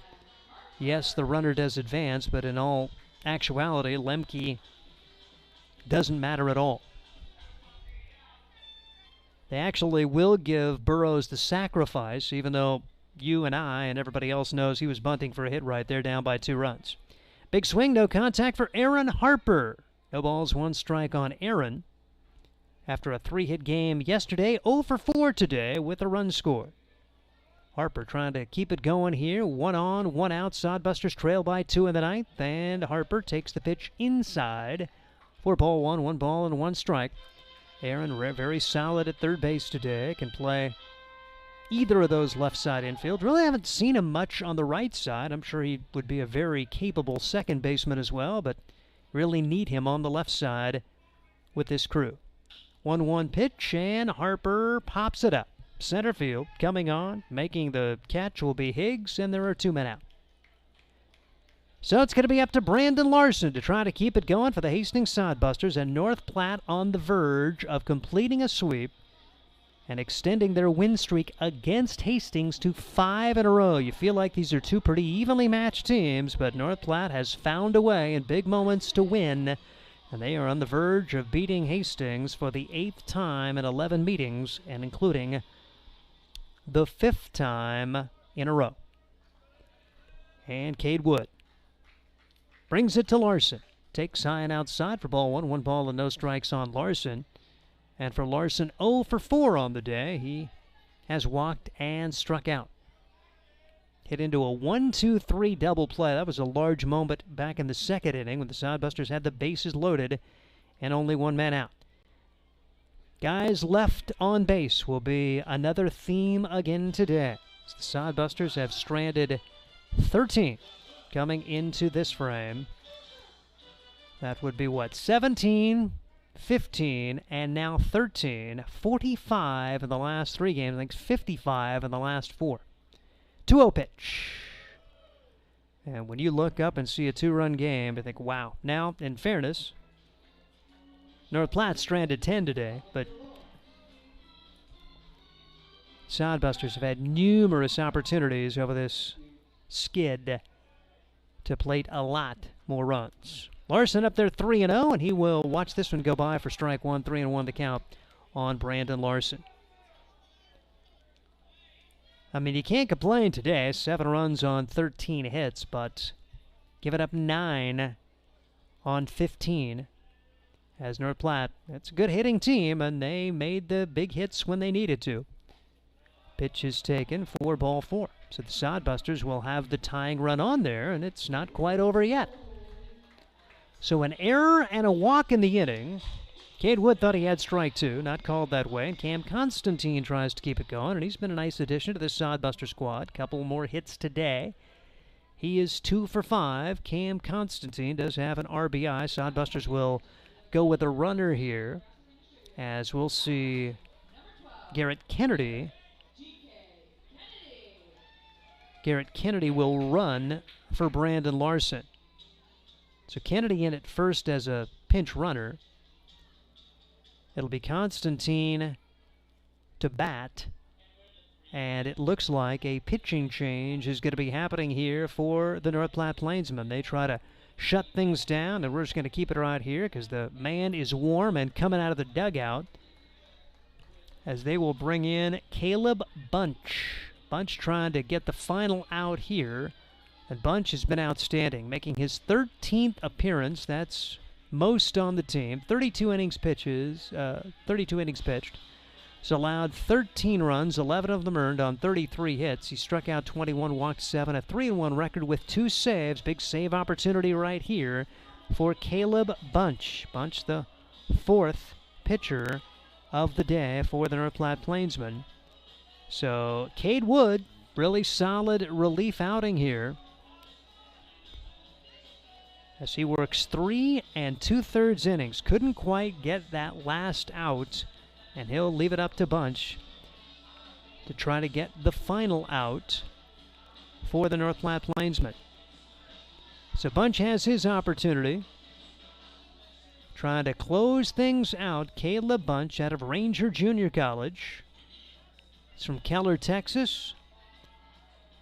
3.09 ERA, and he last pitched just a couple of days ago against the Sodbusters. Matter of fact, he pitched back-to-back games against the Sodbusters. He has pitched against the Sodbusters his last 4 times, back on July 4th, on July 9th, on July 11th, and then in the first game of this series, worked 1 inning and picked up the save. So, guy who is used to big moments, so he got the save in that 10-inning win on Tuesday. Sodbusters and the Plainsmen were all knotted up at 2, and North Platte put up 2 runs in the 10th inning. Bunch came in and shut the door on a 1-2-3 10th. Now he just needs 1 out. Cam Constantine will come to the plate. 2 out of 5 with an RBI for Cam Constantine. Sodbusters have the tying runs on there, and with Garrett Kennedy running at first, a gapper, they certainly could score the tying runs right here if Constantine could put one into the right or left center field gap. For Bunch, just trying to get this final out and keep it rolling for North Platte. Sodbusters trying to end the frustration, but are going to need at least 2 to get to the 10th, and the pitch strike 1 to Cam Constantine. The 4th pitcher of the day for North Platte. Sodbusters have used 3. Drew D'Ambra coulda, woulda been the winning pitcher if the Sodbusters could have held the lead, but it did not happen. And instead, it would be Jacob Shaw taking the loss if this score holds as the pitch over for a strike. Quickly 2 strikes on Constantine as Bunch trying to get the one out and earn the save. Right-handed pitcher shakes off the first sign from catcher Griffin Myers.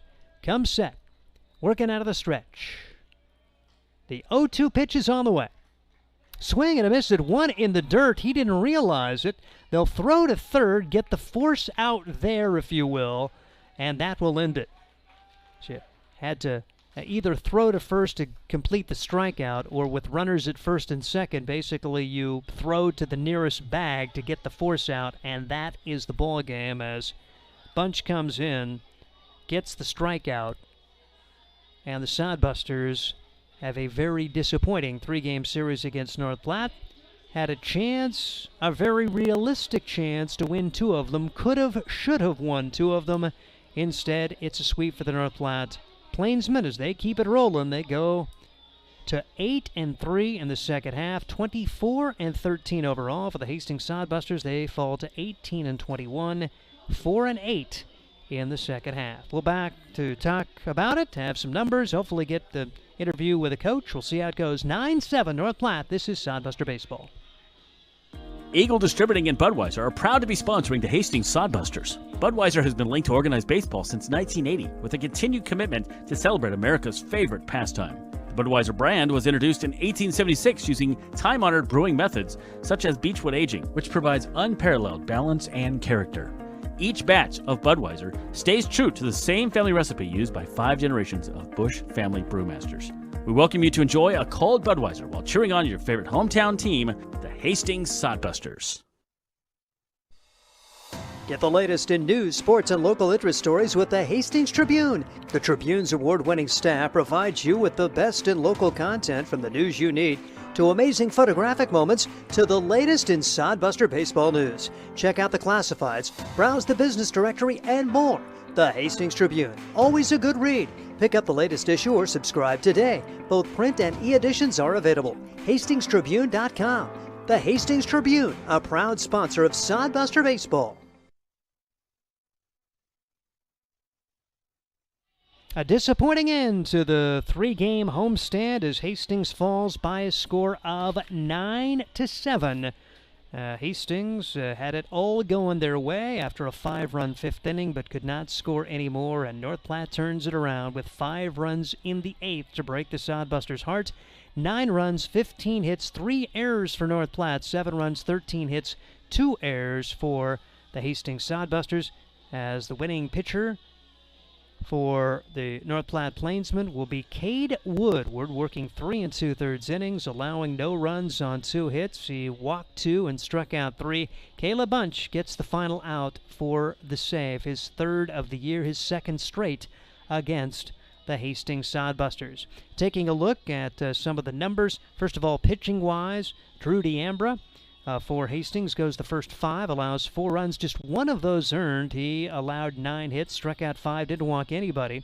David Rudgrow with 2 innings. He really scuffled his first inning, but put up a 0, worked a 1-2-3-7, but then in the 8th it got away from him. Allowed the infield single, then a walk to the number 9 hitter, allowed 2 more batters to reach, and Jacob Shaw would come in and allow a couple of hits, big 2-run double, the RBI single, the sacrifice flies. North Platte was able to turn it around in that inning, scoring 5 times to grab a 9-7 lead, and they would make it stick. Sodbusters had their chances today, but just could not quite get over the hump, and they end up falling today by a count of 9-7, as the Sodbusters do fall in all 3 games here on the home field to the North Platte Plainsmen. 2 very evenly matched teams, but right now, North Platte just seems to have the Sodbusters number. We are going to be joined by Luke Bay, the head coach on the postgame. Luke, appreciate you coming up. The initial thoughts after this one. That's a gut punch right there. I thought we played well early. I thought we played exceptional, and they get to us there late, and it's tough. Drew DeAmbra really does what he needs to keep you in the game. They put up 3 runs on him on kind of a freak inning. But talk about the response. They score 3. You come right back with 5 in the bottom of the inning. That was Sodbuster baseball right there. Yeah, absolutely. That was some tough luck for Drew there. But the fact that we scored 5 after they put up 3, I was like, we're going to win this game. And I was really proud of that. That's what we preach. And then we go to David, and he has a clean inning. And then,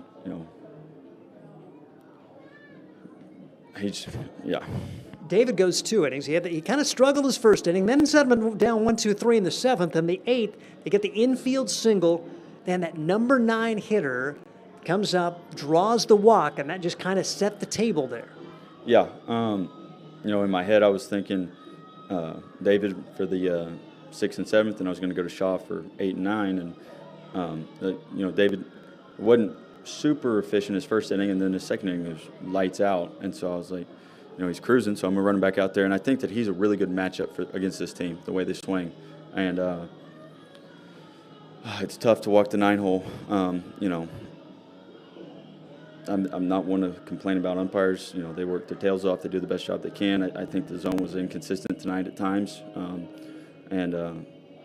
But that can't be a factor in it. We got to be able to overcome that. Certainly frustrating when it changes the complexion of the at-bat, in my opinion. And, they're a good hitting team, obviously, with 17 hits tonight, I believe. It just left a couple fastballs too middle. And they got to him. And then, I still felt confident with Shaw.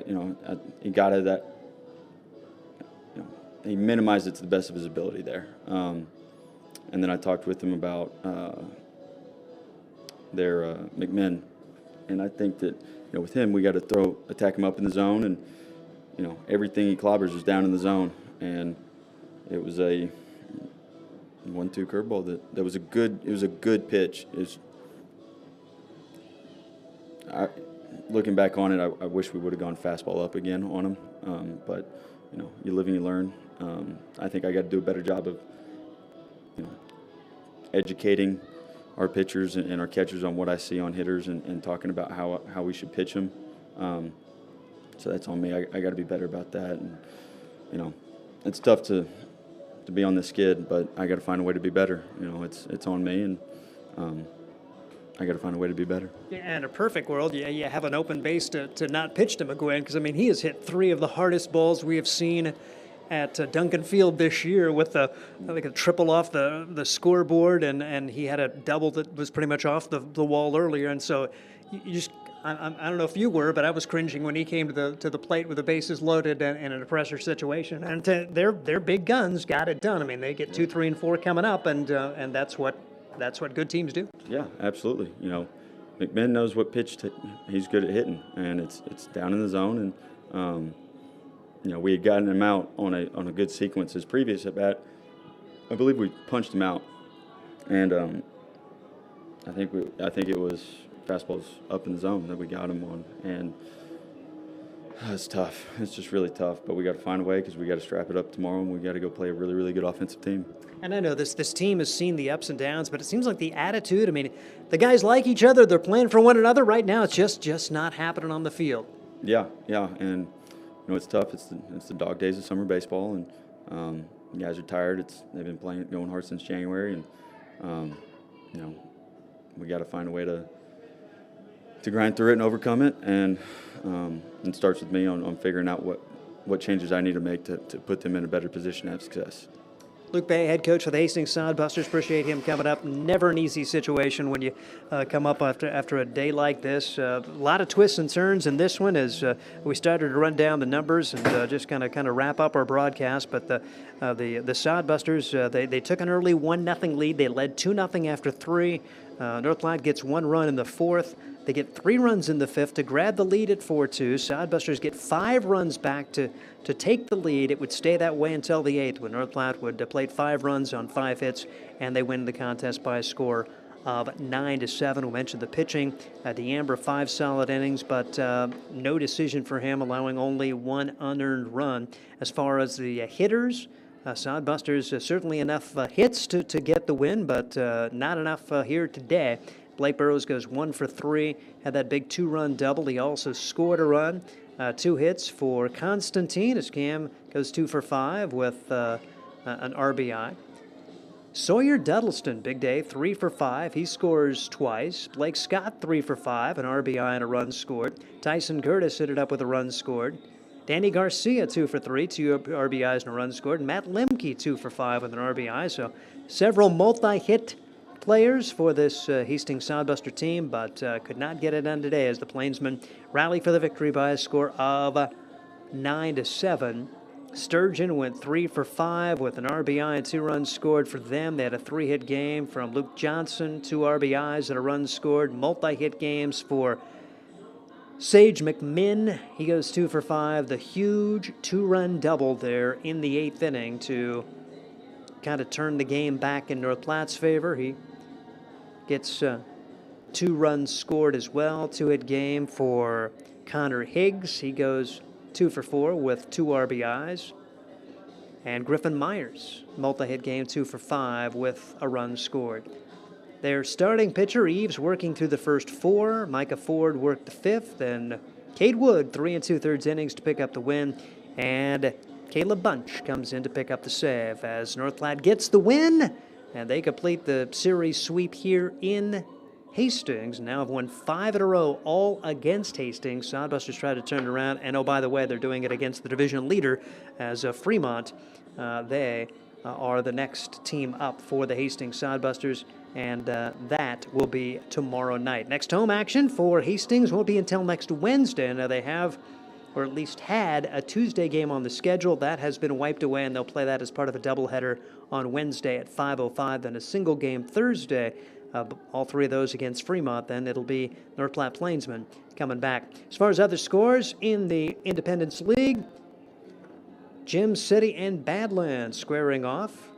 And that's a 2-2 tie. Actually, Badlands has just grabbed the lead, 4-2 now in the bottom of the 7th inning. Western Nebraska with a 6-4 lead at home against Spearfish, that and the top of the 7th. And once again, North Platte defeating Hastings today by a score of 9-7. That'll do it for our broadcast. Big thank you to Mason Hendricks. I'm Steve Stein. And join us again for Sodbuster Baseball coming up Wednesday.